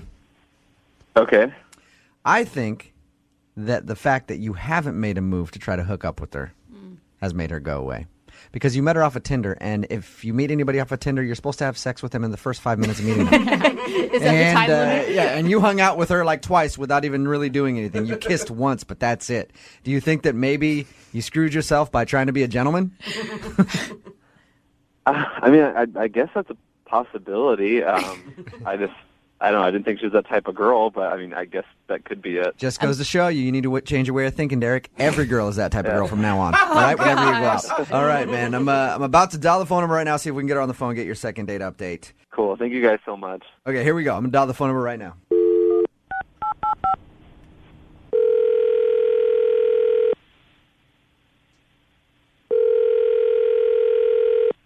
Hello? Hey, Violet, it's Jack. I'm sorry, who? Jack, we met off Tinder. What up, girl? Remember me? No. You don't? We totes hung out like 5 times. Sorry, I think you have the wrong number. No, hey, Violet, don't hang up. This is actually Jubal from Brooke and Jubal in the morning. I'm moving 92.5. Okay. We've never met on Tinder before. Do you listen to the radio show at all? I mean, I've heard of it. You've heard of it. Okay. You recently went out with one of our listeners, and now you're not calling him back, and he likes you a lot and would love to see you again. But since you're not answering his calls, he asked us to call you and see if we can get you on the phone and ask if there's something wrong with him. His name is Derek. Okay. You remember meeting Derek off of Tinder? Yeah. Derek says he's been trying to get a hold of you for a little while after you guys hung out a few times. Do you not like Derek? Well, he's a liar, and I really don't deal with liars. Oh. What do you mean that he's a liar? Everyone I meet on Tinder is a liar. And I really don't have time for guys like that. Do you mind telling us what you think I don't mean to say what you think because that assumes that he didn't lie. Do you mind telling us what he lied about? Well, Derek told me he had Seahawks tickets and that he was going to take me to the next game. And then the game came and went, and guess what? No invite. Wait. So, okay, Violet, you feel like he lied to you about inviting you to the Seahawks game? Yeah, obviously. He probably doesn't even have Seahawks tickets. He's probably just trying to make himself look good, being all like, oh, yeah, I have Seahawks tickets, baby, I want to take you. But don't you think maybe he could have invited you to another game? Like you may be jumping the gun, assuming that he's just a lying jerk right away? I'm sorry, what's your name? Jubal? Jubal. I didn't call you. You called me. True. Okay, and I'm telling you the truth. Okay. He told me that he had Seahawks tickets and that he was going to take me to the next game. So he's a liar because he didn't do that. Did you? He is a liar, just like every other guy I've dealt with. Okay. Did you ask him about the game afterwards, or? Honestly, I don't even want to talk to him anymore because, like I said, I just don't deal with that. Wow. Okay. It just, you sound so upset. And you don't really have proof that he doesn't have tickets, right? He just didn't invite you. I'm just a little confused. Okay, what don't you understand about the fact that he told me he was going to take me somewhere and then he never invited me? That's the lie. Got it. All right. Thank you, Violet. Thank you for explaining it to me that way. I do understand now. And I agree. I wouldn't want to go out with somebody that lied to me either, especially if they strung me along with like going to a Seahawks game or something and they never invited me. So I understand why you don't want to call Derek back. Finally, you get it. How many times do I have to explain this to you? Hey, Violet, I'm just... Don't judge me and don't call me anymore, Violet, okay? Violet, I'm not judging you at all. I'm actually on your side. I'm saying if he lied to you, then you have every right to be upset at him. Okay? Whatever. I don't, yeah. Hey, Violet, before I let you go, I know I can sense... I'm sorry, who's the girl back there? Who's the girl? She keeps making those snarky comments? Yeah, that's me. Violet, Hi, Violet, I can sense that you want to hang up the phone, but I just hang on for 1 second, okay? What else do you have to say? I don't even know why I'm still on the phone with you. What the else do you have to tell me? I don't have anything else to say to you, but Derek does. Hey, Violet. Derek? Yeah? What the hell? What the hell? You call me into this radio station after you lie to me about the tickets? What the are you talking about? I didn't lie to you. I have season tickets. Damn, yeah, and you told me you were going to take me to the game. I'm talking. We have been talking for a little under 2 weeks now. Yeah, I have season tickets. I didn't take you to that game because I'd already promised that to my best friend. You know, I assumed that you knew, since you seem like such a damn big Seahawks fan, that there's going to be more than one home game. Derek, you told me you were going to take me to a game, and then you didn't. I was going to take you to the next game, but that now. You know, maybe you should let people on Tinder know that you're such a selfish before they start talking to you. So you're just trying to whore yourself out for Seahawks tickets. Whoa! I feel like it's swinging. Yeah. You know what? I don't even believe that you have tickets, okay? You know, I'm sorry. I assumed you weren't a card. You knew that there was more than one damn home game. Oh, my God. That's my favorite. I'm sorry. Yeah, you know what, guys? I know how this show works, and usually ask her if she wants to go on a second date, but screw that. Yeah. You don't want a second date? Hey, Violet, I was just about to ask if you will go out not. with... Well, maybe she wants a second date. Violet, do you want to go out with Derek again? That's a dumbass question, okay? Got it. I do not deal with liars, and I know one when I smell one. I'm done. That was quick. That was a quick second date update, short and to the point. Derek... Did you know she was a psycho? Because you sounded like you liked her a lot. Did she show any signs of that when you were on your date? No, I so blown away right now. I had no idea. God. She must be like really hot and you weren't paying attention or something because that was intense. Mm-hmm. No, that's like two different people. Like, that's just ridiculous. I thought I was a Seahawks fan. Yeah, seriously. Yeah, so she basically thought that you lied to her about having Seahawks tickets and then felt so entitled. That's the other thing that gets me, too. She just felt like, this guy has Seahawks tickets. He didn't invite me. He's a liar. He's a liar and a douchebag, and I don't want to see him. That's such an expensive date, too. She just expected you to give her one of your tickets? Yeah, I mean... we talked about it. She asked if I was a fan. I told her that she should come to a game with me sometime since I have season tickets. And I didn't set a date or anything, or we didn't pick out a specific game. What, Derek? You lied to her. How dare you? Well, Obviously, you didn't get a second date out of the whole thing, but at least you dodged a big bullet there, I think. Oh, yes. One big, scary psycho bullet. Brooke and Jubal in the morning. Brooke and Jubal's second date update.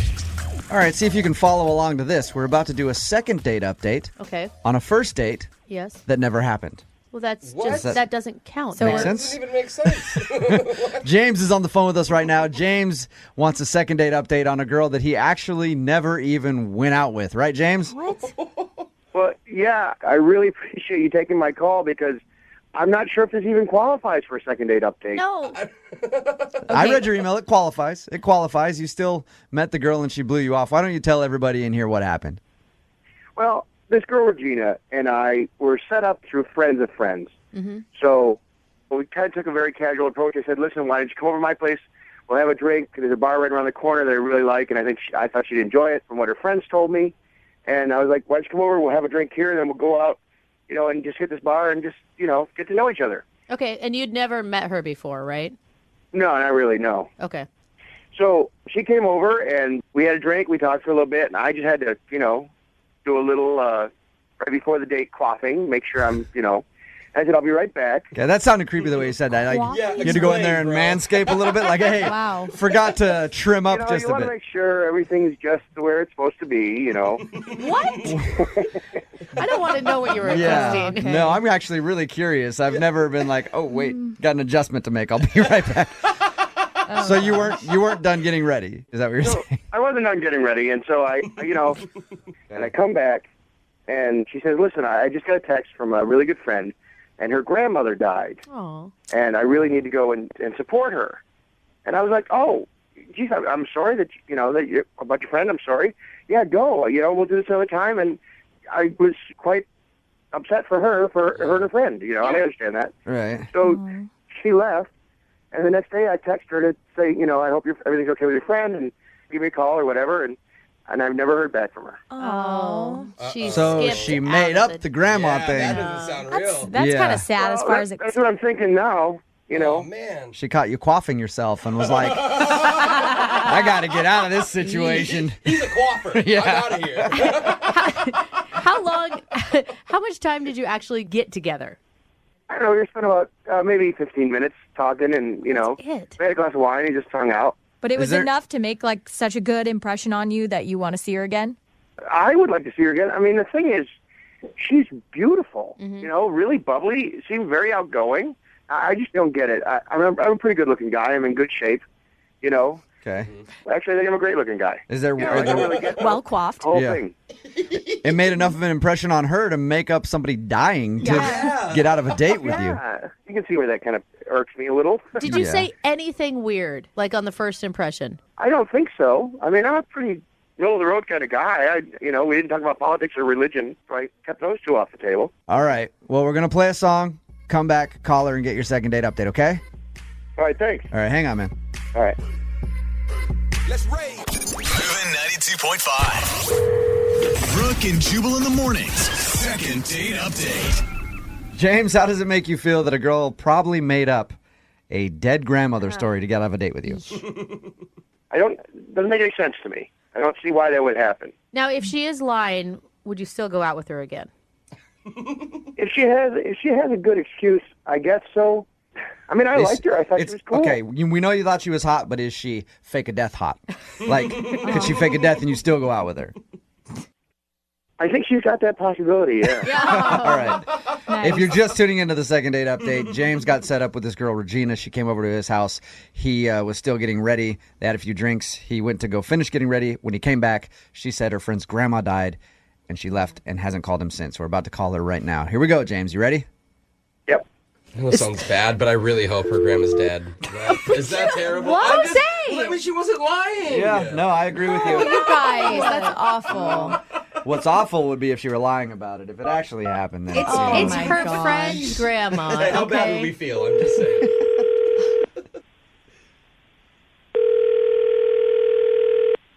Hello? Hi, can I speak to Regina, please? This is she.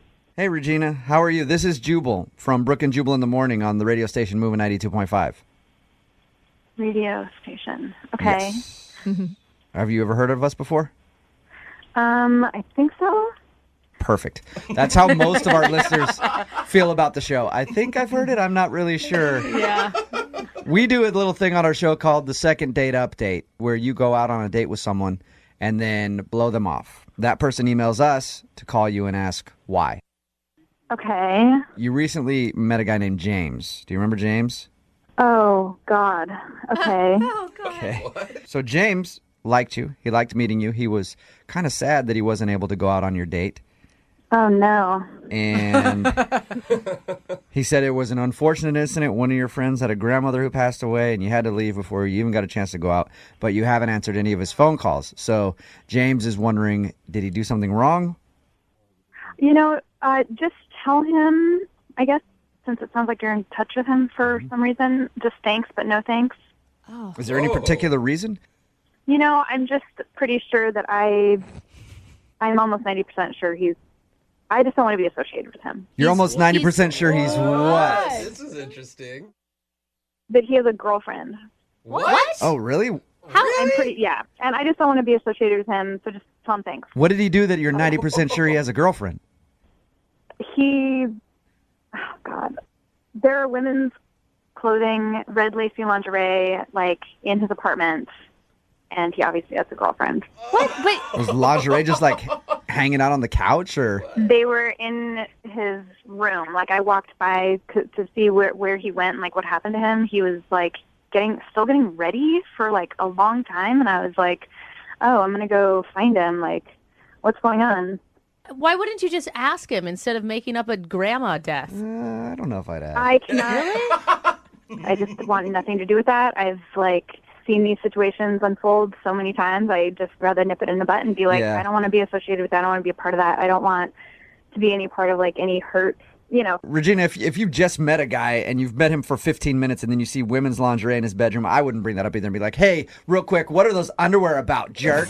Well, have you Understand that. addressed your friends though that set you up? Because that's pretty shady if your friends are setting you up with a dude who has a girlfriend.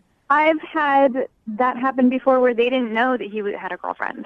Okay, so you have a history. Because he wouldn't talk about it, and then later on would come out and come clean and be like, by the way, I'm really sorry, I have a girlfriend. Regina, I'm really glad that you didn't confront him about it, because it gives you the opportunity to do it here, right now, because James is actually on the phone with us and heard what you just said. James? I can't believe that you were snooping around my apartment. Why would you snoop around my apartment? I didn't. You were taking forever. I walked by to come find you. I saw that. I didn't pick it up. I didn't snoop in it. You were disgusting. You're way off base. And I do not have a girlfriend. Why would I invite you over to my place if I had a girlfriend, for one? Why would I do that? That's a good point. For two, I don't know. I'm amazed. You just didn't strike me as somebody who would go snooping around my apartment. I didn't go snooping. Don't change the subject and try and put this on me. You're a pig. Can we get to the real issue? Yeah. Why do you have women's lingerie in your underwear in your room, James? Okay, that's a very private thing. That Oh my I God! don't It wasn't think like is it was that just big one a deal. pair. It was a slew of stuff. Really? Listen, all right? You lied about somebody dying to end a date. You James. lied about somebody's grandmother dying. James, why do you have women's lingerie in your bedroom if you don't have a girlfriend or any female around your house? Because now there's nothing gay about this, all right? But they're mine. Oh my God! Okay? James, put that stuff away before you invite a date over to your house. Listen to me, all right? Oh my gosh. I don't know. I couldn't tell you exactly how it just started, but we got a group of friends. We go over, we play poker together, and somebody suggested that one time we should dress up as women. What? So we did. A drag poker night? Yeah. We have a drag poker night once a month. Oh my So wait, God! Yeah, right. That's a pile of crap. All right, I yeah. can't handle this. Oh, James. you don't believe him. You think Regina, it's so... you really don't believe me? I mean, why don't you come to our next drag poker night? It's a $50 buy-in. That's crazy. Oh my God! Yeah, right. I'm down to go. I might just have some Yeah. ladies' lingerie laying around my place. Throw on. Regina, can I ask, does that make you more or less offended by the situation now that you found out they're not a girlfriend and they're his? I'm not afraid of like cross-dressing. I don't know if I'm ready to have that. Regina, coming from a guy, I would much rather fess up to having a girlfriend and having lied to you than being like, no, I put on chicks' undies all the time. Me and my buddies get together and have lingerie parties. It's hysterical. I look so bad. It's funny. It's not that. I just want to know which one of your friends like, hey, I got a great idea, you guys. Let's spice this poker night up and I'll dress like chicks. What do you think? And we find out that he's actually the only one doing it. Yeah. And all his friends are wearing regular clothes. One-man poker night. All right. James, would you still like to go out with Regina? Yes. You do? That's awesome. Oh, yeah. Regina, do you want to go out on a date with James? We will pay for it. Oh, no. Just no. Come on. I mean, he's being honest. He laid it out there. He's vulnerable on the radio. He still likes you. No. No, you won't go out on a date with him because he wears women's panties. Yeah. Bummer. But thank you anyway. You're really missing out. You're missing out because you guys could borrow each other's clothes. Yeah. Victoria's Secret shopping. Yeah. Oh, girls' day. Yeah. Brooke and Jubal in the morning. Talk about the one that got away. Well, you know, people wouldn't use that expression if they'd be smart about it. And when that one gets away, you hunt them down and catch them so they'll never leave you again and they will be yours forever. I feel like that involves duct tape, and it shouldn't. And that's why Craig is on the phone for a second date update today. His email says that he went out with a girl about a year ago, and then she slipped out of his grasp. Oh, run, and girl. so now he wants to hunt her down and make sure that she never leaves his side again. What's up, Craig? Hey, guys. How you guys doing? Good. Are you ready to hunt down the one that got away? Oh, my God. Oh, yes. I have to get her. It's just destiny. We would definitely be together. What are you talking about? She's not... One, Okay, I was joking around about the creepy she's part, not but a you sound just straight up creepy, Craig. I'm just saying, when you have just the connection that we had, it was so perfect. Are you screwing with us right now, Craig? Yeah. No, honestly, we hung out like a year ago, and then I called her, and she never called me back, and her phone was disconnected, and I just couldn't get in touch with her. And then I randomly see her at a bar. I just saw her hanging out with her friends, and I had to go over there. I had to talk to her. Okay, Craig, I know that I'm very sarcastic with people, and I mess with people a lot, but I feel like now you're screwing with me. Oh, no, it was wonderful. You had to be there. I was at an antique shop. Oh, You were at an antique shop? Yes, an antique shop. Okay, so you're saying that's where you met her? No, I was just collecting some things, and I was at an antique shop. Okay, help me with this. So you said you went out with her a year ago, and then why are you talking about an antique shop right now? Because I love antiques, and she loves antiques. That's where I met her. And then I saw her just picking out some things, and I was like, let me help you out. And it was perfect. What? I am so confused. Did you actually go on a date with this girl a year ago, or did you just talk to her in some random antique shop? I asked her afterwards if she wanted to get coffee, and she said yes. Okay. We're just destined for each other, guys. Oh, my gosh. You are really creeping me out really bad right now. How am I creepy? I'm talking to you. That's how I talk. You're talking about destiny and love over a girl you met a year ago that you had a 15-minute coffee date with. Yeah, you weren't there. It was amazing. Yeah. It was beautiful. And by the way, we've had second date updates like this before where someone said, I saw a person walking by, we shared a glance, and I'm in love. And Brooke, you've been like, oh my God, this is going to be amazing. So But you didn't talk about chasing them down for a whole year and hunting them down in another spot just to randomly ran I talked about the hunting down. I don't know who's talking about what, Craig but I don't like it. Craig never said he hunted anybody down. Craig, you didn't hunt her down, right? I Googled her. Well, everybody. I wasn't hunting. Everybody Googles people or Facebook stalks them. You didn't legitimately stalk this person, right? No. Like I was saying, I Googled her. I went on her Facebook. I looked for her friends, and I just followed her. I mean, it wasn't creepy, though. You followed her online or in person. Now I'm starting to decide with Brooke and say that we can't do the second date update because you're stalking somebody. I am going with my gut on this one. I was just walking around, and I happened to see the bar that she usually goes to, and I just stopped by. And that's where I ran into her. Oh, yeah. Okay. Because you normally know where a person hangs out all the time when you just go to coffee with them. Yeah, well, yes, we had a conversation. We talked. Like, I'm not creepy. You're making it sound like I'm creepy. We talked for a while, and we'd go get coffee. She told me her favorite bar, and I thought, hey, maybe she might be there. Okay. So you didn't fully stalk her. You knew her favorite places to go, and you just went hoping that she would show up. Yeah, isn't that what we all do? Okay, so here's going to be the key in this whole puzzle. What was her reaction to seeing you? Because if the feeling's mutual, great, I'll give you a pass. She was very surprised. In a good way or a bad way? I believe it was a good way. I mean, she saw me, I bought her a drink, and we talked for an hour.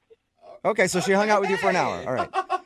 Okay. To me, that would say that she likes you. Yes. At least a little bit. Thank you. Or you were following around the bar and you couldn't get away. Brooke, drop it. Just saying. How was the conversation?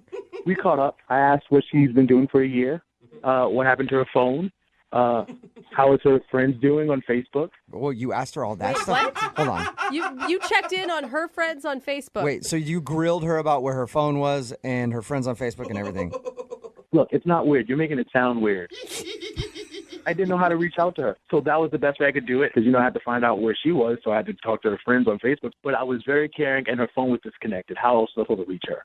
Okay. Oh, well, my gosh. Let me ask you this. It's a long story, I know. But how did everything end with her the last time you saw her or talked to her? Well, the last time I saw her, it ended normally.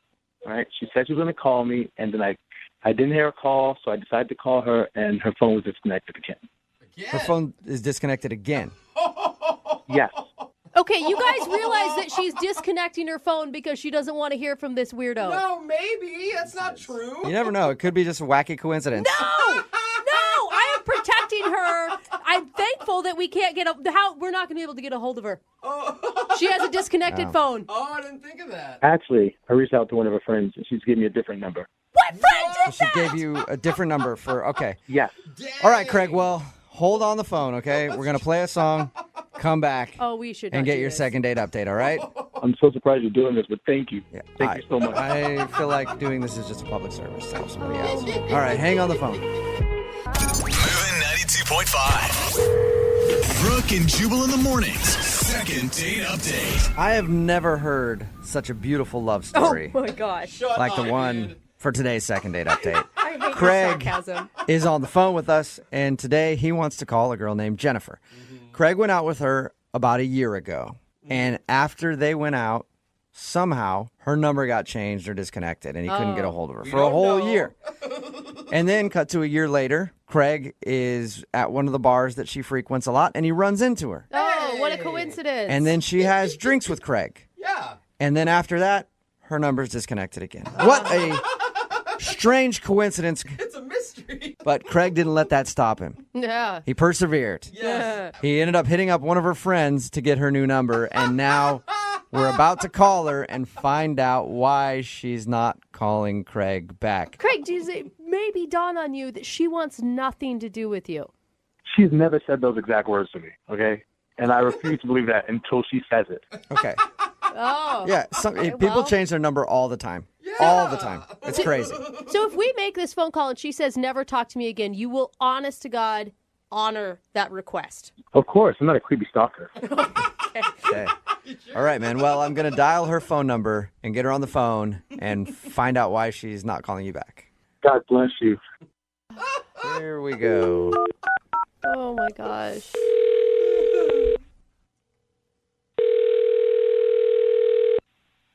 Hello? Hi, is Jennifer there? This is her. Hey, Jennifer, this is Jubal from Brooke and Jubal in the morning. How are you? Good. What's going on today? How's your day going? Everything cool? Everything's good. Wonderful. Just calling to check in.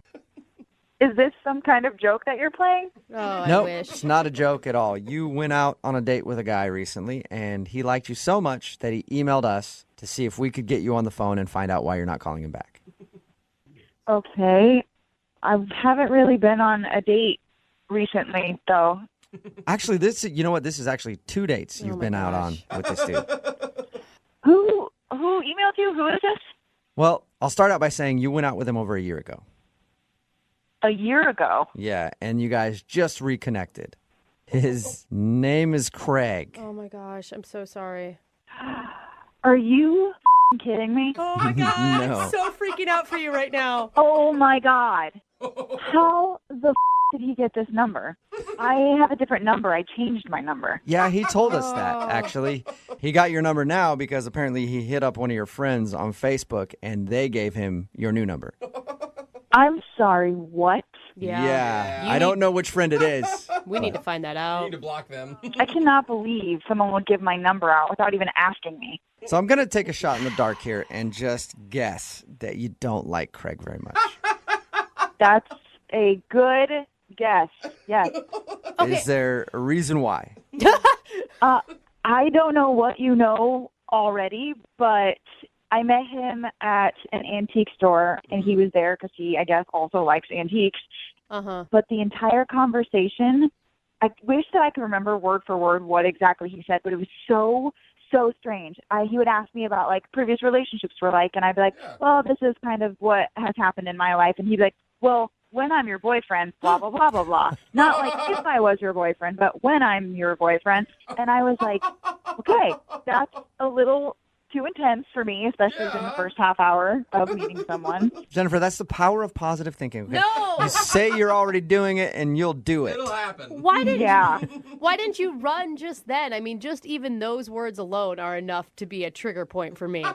It was a trigger for me. And he reached out to me over 70 times through text and Facebook, and then I disconnected my number so that he couldn't get to me through my phone number anymore. Oh my Over gosh, 70 that is times? so- How long of a time span are we talking about? Just like a couple days? This was over the entire year. It doesn't But matter. Still, that's 70 messages Yeah, it's a over lot. the course of a year, all ignored. Figure it out. That you never replied to. Nope, not a single reply. What did you do when you saw him in the bar? I would have pissed myself. Well, I heard his voice first, and I instantly knew who it was. He was behind me, and he said, "Hey, Jennifer," and I was like, literally, pit of my stomach dropped out because I knew it was him, and I turned around, and I didn't know what to do. I'm sure my face was pure shock. Oh, my God, and terror. Oh, my God. Because I didn't know what to do, so I just said hi, and then he sat down next to me, and he sat there for almost an hour talking to me. Yeah. Right, And then luckily, I was meeting someone, and they showed up, and we left and went to a different place. Oh. Yeah, because it's not like you can just leave the bar. He's going to follow you, and then that's even creepier because you're in a back alley somewhere with him. Hey, where are you going? Exactly. Here's my question, though, Jennifer. Why did you give him your number again? That's a good one. Yeah. Jennifer? Well, I didn't know what to do because I felt like those sorts of situations, I'm very uncomfortable because I hate to say no to people. So I was like, I'm going to see him again. Is it going to be more awkward if I don't give him my number and I turn him down at this bar in front of everyone? Or should I just give him my number and then avoid him like I did last time and just ignore the situation, which is probably not the healthiest approach, but I wasn't sure what to do. Hey, I don't blame you. Whatever you needed to do to get out of it, I'm fully supportive of you. So basically, he's a weirdo who loves himself some Jennifer, and Jennifer does not love herself some Craig. No, I do not love myself from Craig. Jennifer, I need to let you know he is on the other line listening to this conversation. Sorry. What? And he wants to talk to you, but Oh, my God. I will not put him on the phone unless you want to talk to him. Because at this point, I feel like he could be a weird stalker dude. You make the call on that. I could just hang up on him, or if you want to just tell him off one last time, you can. It's up to you. I mean, I guess at this point, I guess he heard everything, which is what I was kind of avoiding. So maybe I should just tell him. This is at least not face to face. I'm not afraid of him. Not afraid of him on the phone with you guys. Yeah, don't hang up on the crazy stalker. Okay. I mean, you don't want to make him angry. Craig? Right? Craig, are you there? Hey, guys. Hey, Craig. Craig, did you hear what Jennifer was saying? I heard. Maybe I did something wrong. Maybe. Jennifer, hi. How you doing? Hi, Craig. It's great hearing your voice again. I'm so glad I got in touch with you. Oh, my God. Okay, listen, I honestly don't know what to say to you. When I saw you at the bar, I was a little overwhelmed and shocked because I've been avoiding you, and I'm sorry if that hurts your feelings, but you're very intense, and maybe someone will appreciate that intensity. I do not, however. I find it to be very odd, and it's a little overwhelming. But we got coffee. We had a good time. I'm not saying that we didn't. It was nice chatting with you. It was fine, but I'm not interested in you, and I will never, ever, ever want to date you. Ever. Not going to happen. That's really clear, Craig. You cannot mishear that. I don't understand. I mean, we had a great time. You were there. I was there. We got a drink. Like, I don't, how? You're too intense. I changed my number twice so that you could not get a hold of me. I thought something just happened to your phone and you had to change your line. Nope. That was me. On purpose. So you don't want to date me? No, I do not. At all. You know what, Jennifer? You're being very clear, and obviously you don't want to date or get more coffee. So I'll leave you alone. I'm sorry. Hey. Are you serious about that, Craig? Yeah. I mean, if she don't want me to bother her, she just told me. She didn't have to change her number twice. What? So you're what, like a reasonable crazy person? Yeah, I'm not a crazy person. You never said nothing to me. She didn't respond over 70 times. I thought you were busy. If she would have said she didn't want to see me, I would have stopped. Oh my gosh. Oh my gosh. I wish I would have known that. That's a lot easier than what I was doing. See? Oh my gosh. Craig, I just need to ask again. I wouldn't feel right if I didn't get clarification again. You're over it then? You're not going to try to hit her up anymore? Yeah, she has nothing to worry about. She wants Craig out of her life. Craig's out of her life. Okay. Wow. Well, I almost believe him. I guess I'm glad. I'm sorry, but I think this was for the best. Jennifer, for future reference, if you don't want to deal with men, just tell them. You know what they'll do? They'll leave you alone. Okay. Good advice. Yeah. I'd still be changing your number one more time, Jennifer. I might, actually. Craig, I'm sorry you didn't get a second date out of the deal, but at least now you're free to move on. Yeah, I guess. I mean, I spent my whole year looking for her. I feel so stupid. Oh, my God. I think we all kind of do, Craig. I think we all kind of do. Brooke and Jubal in the morning. Text in at 78592 that says, this is why communication is important, people. Tell people how you feel. Don't avoid the truth. And you won't have crazy stalkers or unresolved feelings. Yeah, because it's Brooke and Jubal in the morning talking about today's second date update. Oh, my God. Craig is kind of a weird dude. Let's be honest about that. But Craig wanted to call a girl named Jennifer.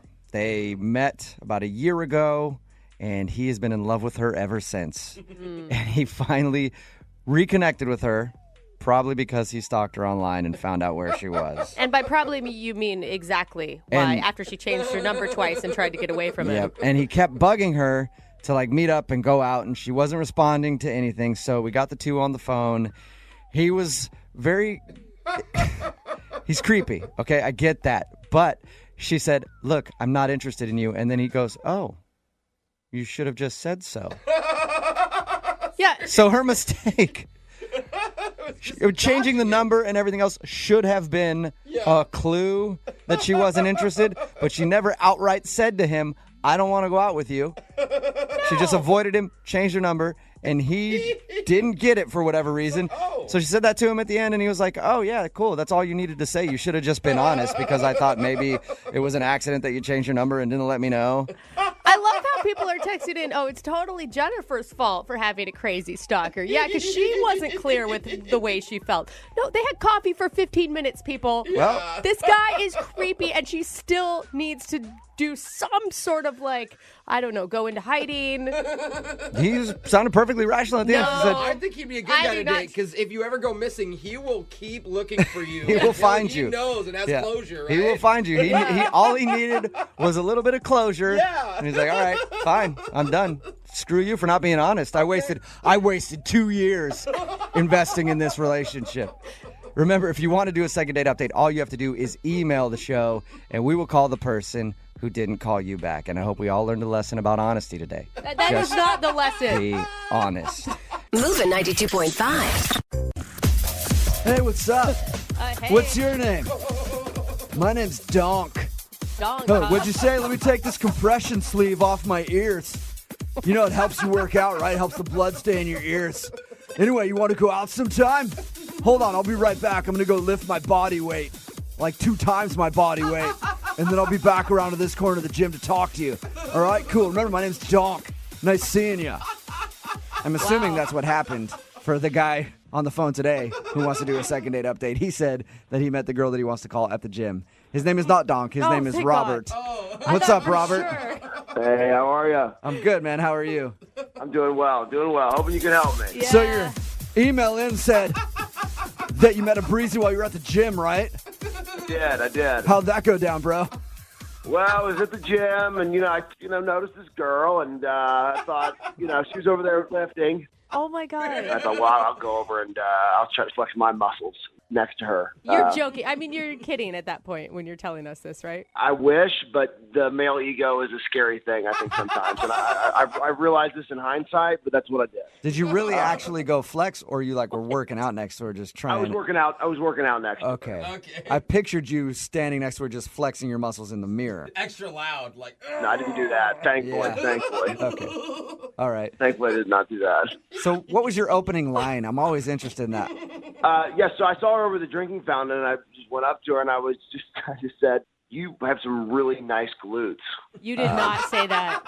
Yeah, I did. Yeah. You can tell that she works really hard. She works really hard on those glutes.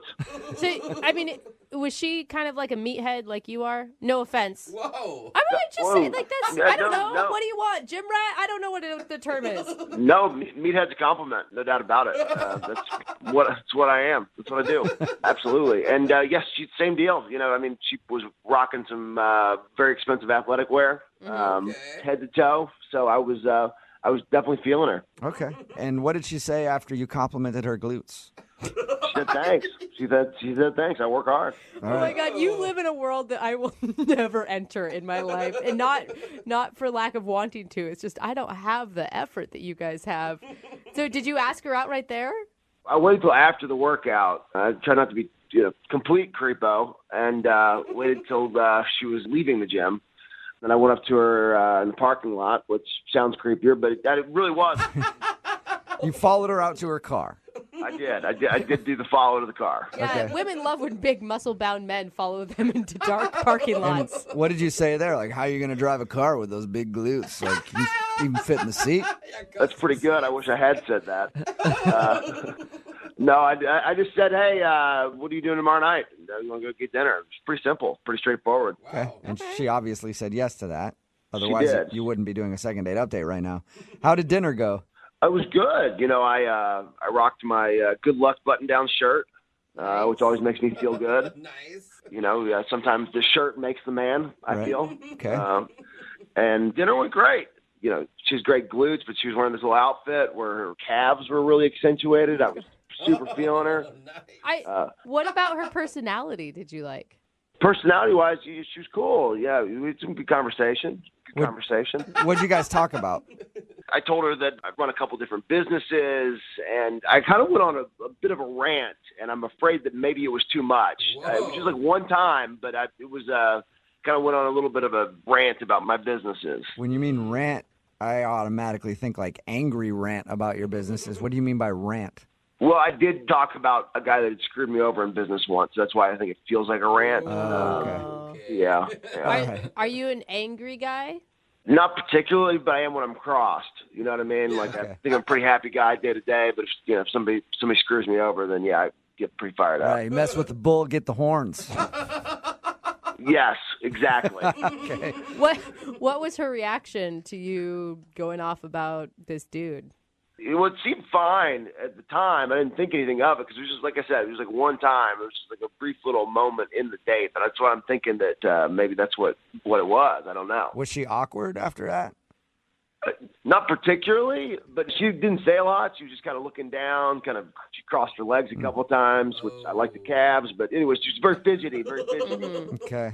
Yeah, women don't tend to like it when guys rage at the dinner table. Well, it wasn't a rage. It was a rant. Rant's just like a degree less than a rage. Yeah. Oh. Okay, so you weren't going totally crazy. So that makes it better. How'd you guys end everything? Well, I asked her if she wanted to go get a drink somewhere else because I thought it was going pretty well. She said no, she needed to go home. So I walked her to her car and gave her a hug goodbye. I thought it'd be polite, and that was it. Have you talked to her since? I texted her once, and I said, I'm headed to the gym. Are you going to be there today? And then she just said, I worked out yesterday. Whoa. That's it? That's all she said? That's all she said. And then I'm like, I was at the gym yesterday, and I was there for a good period of time when you would have been there and I didn't see her. Okay, so you think she's lying to you about that? Yeah, I do. And you haven't seen her at all in person at the gym? I have not, no. All right, well, we'll play a song, come back, call her, and get your second date update, all right? Awesome, thank you. Yeah, man, hold on. Moving 92.5. Brooke and Jubal in the mornings. Second date update. If you're just joining us for today's second date update, Robert is on the phone, and today he wants to call a girl named Chandra. What do we know about Chandra? She's got an okay personality and some great glutes. Oh, man, those glutes. And some calves, some wonderful calves as well.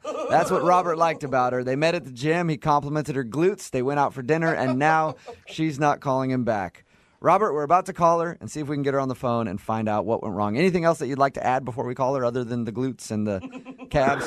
No, I just want to say thank you. Thank you. I'm very curious to hear what she says. This is awesome. I feel like it's going to be something pretty extreme because it sounds like she switched gyms just to avoid you. To me, I'm just saying, you haven't seen her there. Whoa.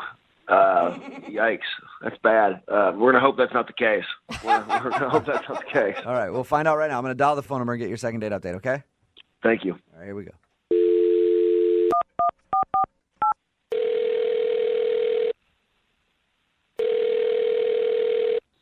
Hello? Hi, can I speak to Chandra, please? This is she. Hey, Chandra, how are you? My name is Jubal, and I'm calling from Brooke and Jubal in the morning. Hi, you're calling from what? Brooke and Jubal in the morning, the radio show. Okay. How are you today? Fine. Why are you calling me? Well, I'm actually calling you because one of our listeners emailed us and asked if we could get a hold of you. What? Yeah.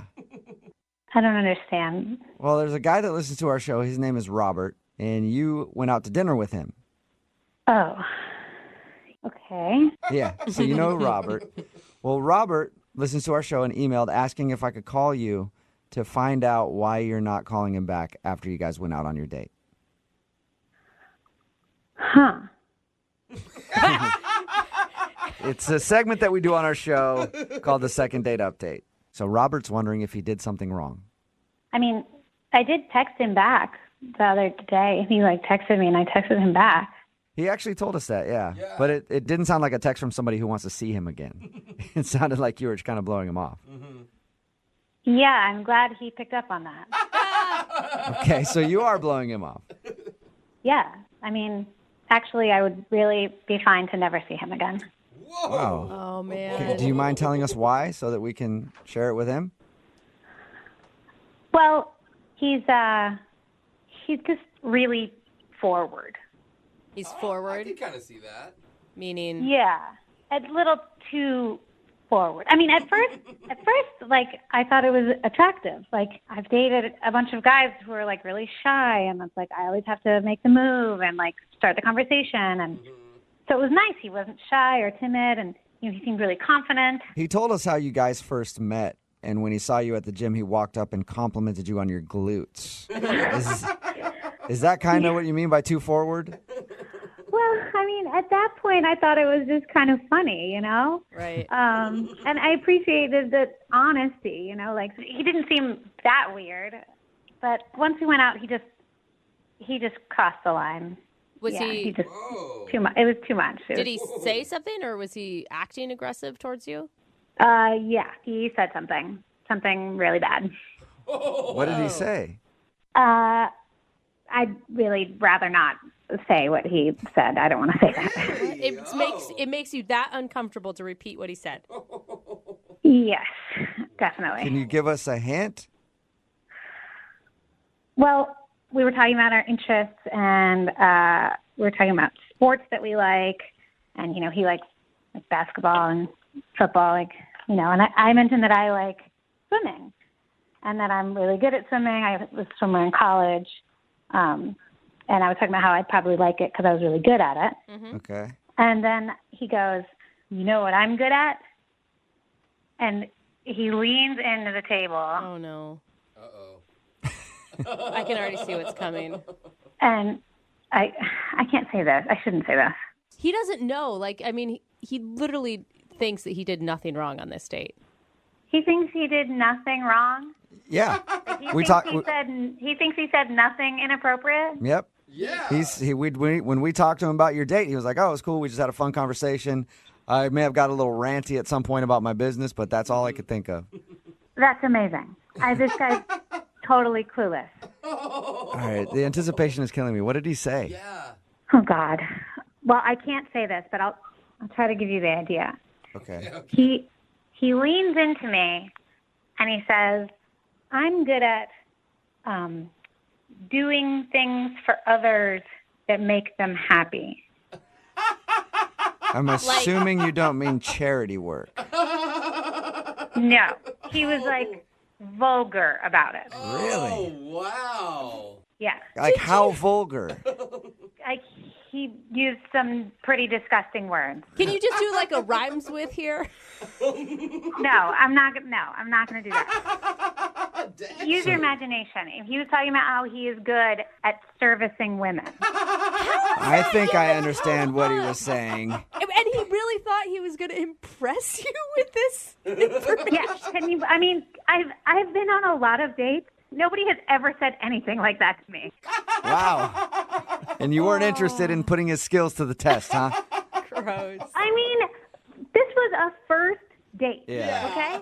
Like, we hadn't even kissed or anything. And we're talking about sports, and that comes out of nowhere. And there was no sexual talk at all before this statement. I was talking about being on the swim team. Well, thank you for telling us your story. I appreciate it. You're welcome. It was horrible. I wish I could forget it. Right. Well, unfortunately, you're not going to be able to forget it just yet because he's on the other line listening and wants to talk to you. Wait, what? Yeah. Are you serious? Robert? Hey, Chandra, how you doing? Oh, God. Yeah, I'm a little confused. I'll be honest with all of you. What? We were talking about things that we were good at. She said she was good at swimming. I'm really good at that. What's really wrong with that? That's not a sport, Robert. Inappropriate, man. It is for some people. I can't believe, it was a first date. You don't say that kind of thing out to dinner at the dinner table. We're eating. I hear what you're saying, but you can't tell me you weren't at least at all intrigued if whether or not I was good at that, right? I mean, there was a little part of you somewhere deep down in the recesses Okay, of your brain Robert, hold on. Robert, listen. Does it seem like I was a little intrigued? Well, you should have been because I'm really good. I'm really good. I don't even want to meet the women who told you that. Well, you got to give him some credit. He likes to put a lot of effort into pleasing women. Thank you. We're up there. Yeah, it's not about me. I didn't talk about me. I'm talking about you. I'm here for you. That's the kind of team player that I am. All right, I think you need to take a little bit of that effort and move it towards how to be appropriate on a date. Yeah, I don't think she's mad at exactly you wanting to do that, but maybe the time and the place was bad. Exactly. And the way you said it sounds like she wouldn't tell us the exact way you described it, but I can imagine it was probably not. Vulgar language? Like, come on. Like, we're not 14-year-olds. Like, come on. Well, I'll concede the location. But I do not apologize for my ability. Oh, my God. I do not apologize for that. Oh, wow. Look, everything I do, I try to do to the best of my God-given abilities. I give 110%, and I am the best at that, and that's what I can promise you in that department. I can promise you that in a lot of other departments, too. Oh, my God. Chandra, was there anything charming about Robert on the date outside of this moment? Well, yeah, if you listen to him, he's funny, but he's just, wildly inappropriate also. Way too much. Hey, Robert, let me ask you a question. Next time, if you went out on a date with Chandra, if she actually said yes and you said something inappropriate, would you have a problem with her telling you to stop? Absolutely not. I would have loved for her to say, no, that's inappropriate. Then I know. Now I know what the boundaries are. Oh, there you go, Chandra. He just doesn't know. If you went out with him again, you have the freedom now to tell him, hey, don't say stuff like that, and he'll stop. I kind of feel like he has learned nothing from this conversation. I don't want to have to be telling him every time he says something inappropriate. You have to monitor yourself. No, I don't think this was a good match. No? That sucks. I was really hoping to get a second date and see what happened after it. Yeah, that's exactly what I'm trying to avoid. So Sorry, Robert, but there are a lot of women interested in your particular skill set. And I think you're going to be okay. All right. Thanks, guys. I appreciate it. Chandra, good luck. Good luck out there. you too, buddy. You too. Remember who's number one in your heart, all right? Oh, God. Brooke and Jubal in the morning. Brooke and Jubal's second date update. Today, a listener named Justin is on the phone for a second date update, and his email said that he's shocked he's not getting a call back because apparently doesn't happen very often for Justin. So, Justin, what's up, man? How are you? Hey, how you guys doing? Not too bad. So your email said that, well, what's the girl's name who isn't calling you back, by the way? Erica. Erica, all right. So you said that Erica isn't calling you back, and you're shocked by that. You don't get a lot of people blowing you off. Is that it? Yeah, pretty much. What are you, like a model? Well, I mean, I'm a bartender, a former male model. Oh, God. Okay. You are just like a Yeah. huge red flag is what you are, sir. But, Like, I don't even know you, and I wouldn't date you. Yeah, but also if you're a bartender, former male model, I believe you. You don't have a lot of people not call you back. So what do you think happened? You know, it's funny. I've guaranteed you try to call me for a second date update, but I just probably never picked up. Oh, you think that she's trying to get a hold of you, too? No, not this one, but I'm sure there's been other girls that have been trying to get a hold of me through you guys. Oh, all right. Okay, Well, maybe, man. So you date a lot, obviously. You know, I've ghosted a lot of women in my life. Okay, that is not that is not something to brag about, okay? No, I'm not bragging. I'm just telling you guys, it's not easy having a relationship. Everywhere I go, I just get a lot of attention. And, you know, until I met this girl, Erica, we just connected. Where'd you guys meet? Actually, I just met her up in Tinder. Okay. I didn't realize how cool she was until we started talking. She had a brain. That's good. That's good. I think most people do have brains, Yeah. but some don't use them very well. I will agree with you on that. So you liked her because she had a brain. Yeah, there was just something about her when I met her. You know, I'm just like, you know, there's more to a physical body. There's more. Why is that so creepy when you say it? But yeah, I So get there's it. more to this girl, Erica, than just a physical body. Yeah. And I'm assuming most of the people you date, it's only a physical body thing? You know, yes, you're absolutely right. I'm trying All to right. say something else, like, nah, you're right. Okay. So she's rare for the kind of girls that you date. Normally, the girls that you date, you guys just hook up, but you actually liked her and want to see her again. Yeah, she makes me want to be a better person. Look, I'm not interested in anyone else. You know, I would really love to see this girl again and try to connect with her some more. Okay, I feel like we're witnessing your personal growth right now, and I just in the few minutes I've known you, I'm already proud. Aww. Oh, thank you. Well, tell us about your date with Erica. How did it go?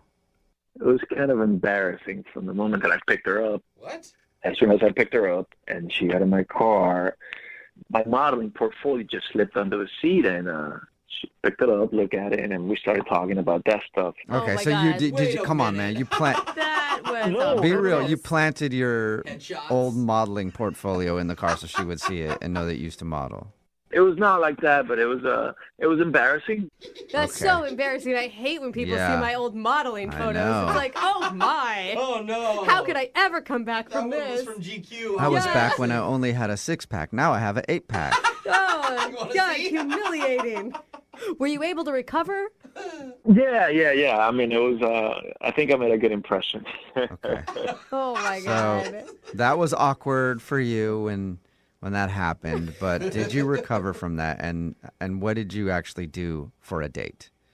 Well, we went out to dinner. Mm-hmm. We didn't really have a reservation for anywhere specific, but then she started suggesting places, and there's places that she mentioned that I just couldn't go. I had to say no. Why?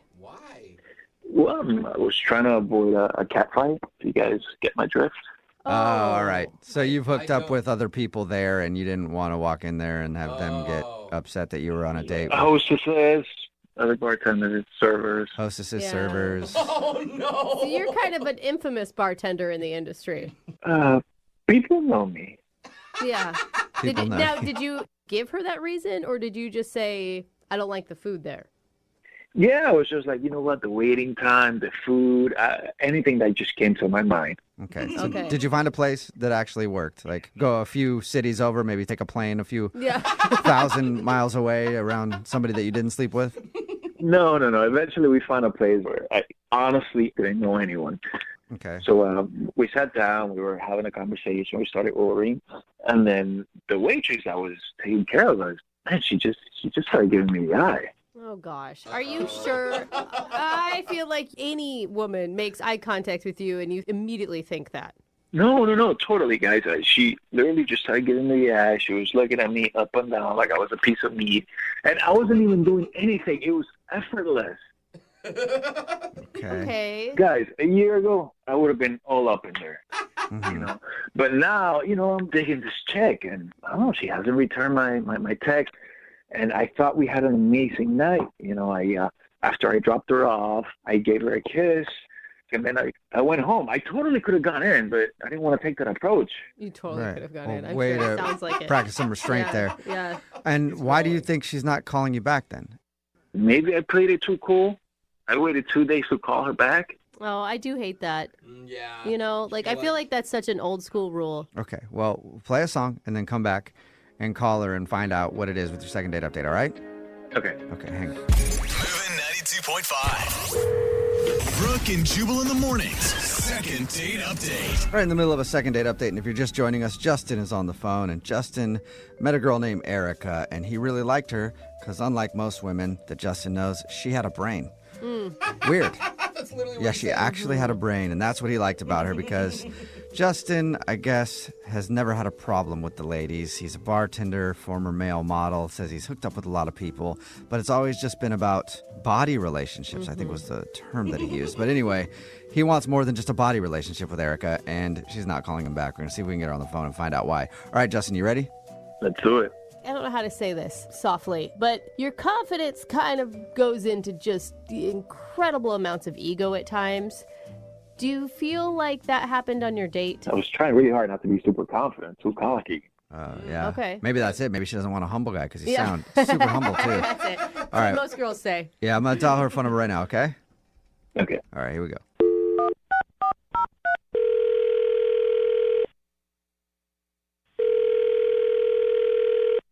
Hello, Hi, may I speak to Erica? this is she. Hey, Erica, how are you? This is Jubal from the radio show Brooke and Jubal in the Morning. Hi. Hi. I'm fine. Good. Me too. I'm all right. You didn't ask, but I just told you. What's going on? I don't know. What is going on? What is this? Why are you calling? Well, Brooke and Jubal in the Morning, it's a radio show, and we do a segment on our show called the Second Date Update. It's where if you go out on a date with somebody and then end up not calling them after, they can email us to get you on the phone and ask what happened. And we actually got an email about you from somebody who listens to the show. What? Yeah. Yeah, kind of crazy. Got any guesses? No. Been out on a lot of dates recently? Well, no, but I mean, it wouldn't be like Justin. Oh my God, it's Yes, dawning on you. it would Did you be hear Justin. that? Justin emailed us and told us a little bit about your date, but he also Oh said, my God, you got to be kidding me. no. He also said that he's been trying to get a hold of you and you won't text him back. No, I'm not calling him. And why? Well, I'm not gonna lie. It was a fun date. He's an interesting guy. He's good looking. So those are all really good things. Yeah, I mean, overall the date was fine, but interesting. I mean, there was a few weird moments, but I don't know. So no specific reason why you don't want to see him again? I do have a reason, but I don't know that I feel comfortable sharing that. Okay. Well, like, is it a personal reason for you or is it something about Justin? Both. Both. Both. Okay. Okay. He's Well, to- Justin, whenever anybody does these, we always tell them that they need to be willing to hear whatever the other person says. So Justin is willing to hear anything bad that you might have to say. Well, it's just that he seems to know too many people, because I wasn't sure how I felt about the date. So then I showed my friends his picture, and it's like they all knew him. Oh. Knew him really well. Oh, Do they go- I get it. Okay. Like they hooked up with him, or Yeah. Oh. And I'm not talking about one of the girls. Like 3 of them have hooked up with him. wow, Oh, that's man. a lot. He gets around. Wow. Yeah, he told us that he's never had a problem with women, but he also said that he liked you so much that he can only think about you and doesn't even want to think about any other girls. Yeah. But apparently your friends might think about him from time to time. I have a solid group of friends, and I can't be the fourth girl in my girl group to hook up with him. That's just crazy. I mean, when we talked to him, it sounded like he wants more than a hookup from you. Yeah. Like he felt like he had an awakening of how he should really be in a relationship after he met you. I find that hard to believe. Do you? I don't know. I was kind of convinced by it. Well, he did say he wanted to grow or Yeah. something. I mean, it sounds like he can get a hookup whenever he wants a hookup, and he's putting in a lot of effort to get a hold of you. If he just wanted a hookup, he could have had that already with somebody else. Yeah, he seems to have a good history of it. Yeah. So you definitely, so that's what it is. You don't want to be the fourth girl in your friend group who has hooked up with Justin. Obviously, he sleeps around a lot, and I don't need that. So I think it's best just to not call him. Okay, that seems pretty straightforward. Well, Erica, I do have to let you know this before we let you go. Thank you for being honest. And now I have to be honest because Justin is actually on the other line listening and wants to talk to you. So we've we've also hung out with Justin a bit. Hi, Erica. Hi. All right, listen, I haven't met any of your friends. I don't know who they are, but most likely it's the truth. I mean, are any of them waitresses, hostesses, bartenders? Got a type, obviously. He just keeps listing careers. Dishwashers. Teachers, nurses. Listen, I'm not gonna lie. I was that guy, but I'm not just trying to get you in bed. You can do that with anyone, pretty much. But I'm interested in you. They all know you from last year. All of them. Oh, dang. Last year. And Justin, don't you think that's weird? If you slept with all my girlfriends, this is weird. Yeah. Look, it's true. I'll admit it. I'll be the first one to admit it. I'm a recovering male skank. Recovering male skank, Erica. I feel like he's self-aware. That doesn't help your mission here. I mean, look, I'll be the first one to admit it. I hooked up with a lot of girls, probably in every state, maybe 49 out of the 50. But I want to change. Whoa. I'm acknowledging the kind of person that I've been. I would love to change because of you. Oh, we had one date, and now you suddenly want to change because we've had one date? I hardly believe that. Wow. No, Eric, I'm being honest with you. Look, that night I almost had a booty call. I almost made that phone call, but I didn't. I just can't stop thinking about it. You are so not helping yourself here. But Erica, think about it if the tables were turned. Like, what if some guy didn't want to go out with you because of a couple of dudes or more that you slept with? Like, you would be really upset about that because you're also more than just who you've hooked up with in the past. Yeah, but I'd still see that it would be awkward that his friends have seen me naked. Yeah. Or it's easier to bond. I mean, you could look at it two ways. I have to ask a question. Justin, do you think you like her because she's the only girl that doesn't call you back? Nah, man. This girl, she has a brain. You're very smart. You're funny. You get my movie references. You're killing me, Smalls. You're killing me. Saying a lot. Yeah, see? That was really dorky. Look, Justin, it's nice that you say all these things and you feel this way about me, but it just doesn't change that you've been with my friends like that. I mean, if we were to go out, we couldn't have sex for like 6 months because I'd have to know that you really, really fell in love with me. Whoa. Wow. What do you think about that? Jeez. Holy 6 months? Are you serious? Are you serious? Yeah, I mean, like, no booty calls, no nothing. 6 months of just holding my hand and a kiss goodnight. You need a freaking cleanse. Oh. Wow. 6 months. All right, well. That is strict. Not for anybody. Erica, would you like to go? Maybe I shouldn't even ask Erica at this point now. Erica, would you like to go on a second date with Justin? We will pay for it if he agrees to not having any sex for 6 months. Okay, Justin, it's your turn. Oh, she said yes. All right, Justin. Into it. Now I feel like she's just testing you. Time to put you to the test, find out how woke you really are now. You know what kind of person I am? You know what would do that to me? I mean, like, 6 months. She said 6 months. Yes, she did. 6 months. I know that probably hasn't happened to you since you were teens, but that's half a year. You're not going to explode. Yeah. You're not going to explode. You'll be fine. I mean, you will at some point, but not the way Justin, you think. I can't think of any other way to prove to my friends that it's okay we date because you'd have to prove, that you really care about me. Just imagine after 6 months how amazing that's going to be. Ooh. 6 months. Okay. Yes. We've been over that, Justin. We've been over that a bunch now. 6 months. Can you wait 6 months? You'll get your second date if you can abstain for 6 months? I mean, I'm just throwing this back at you. I mean, could we negotiate like 6 dates? 6 dates. Nope, we're talking 6 months. I mean, you just said that you want to change and that you've never met anyone like me and that you made it sound like you'd do anything. Is there any chance that I can get back to you on this? All right, yeah. Really? No, Can I process this? All right. Erica, you blew Justin's mind. Yeah. All right. Well, yeah, Justin, use some time to think about it and then update us on if you guys actually go on a second date. All right. Gosh. Gotcha. 6 months. Jesus. Yes, 6 months. We know. Brooke and Jubal in the morning.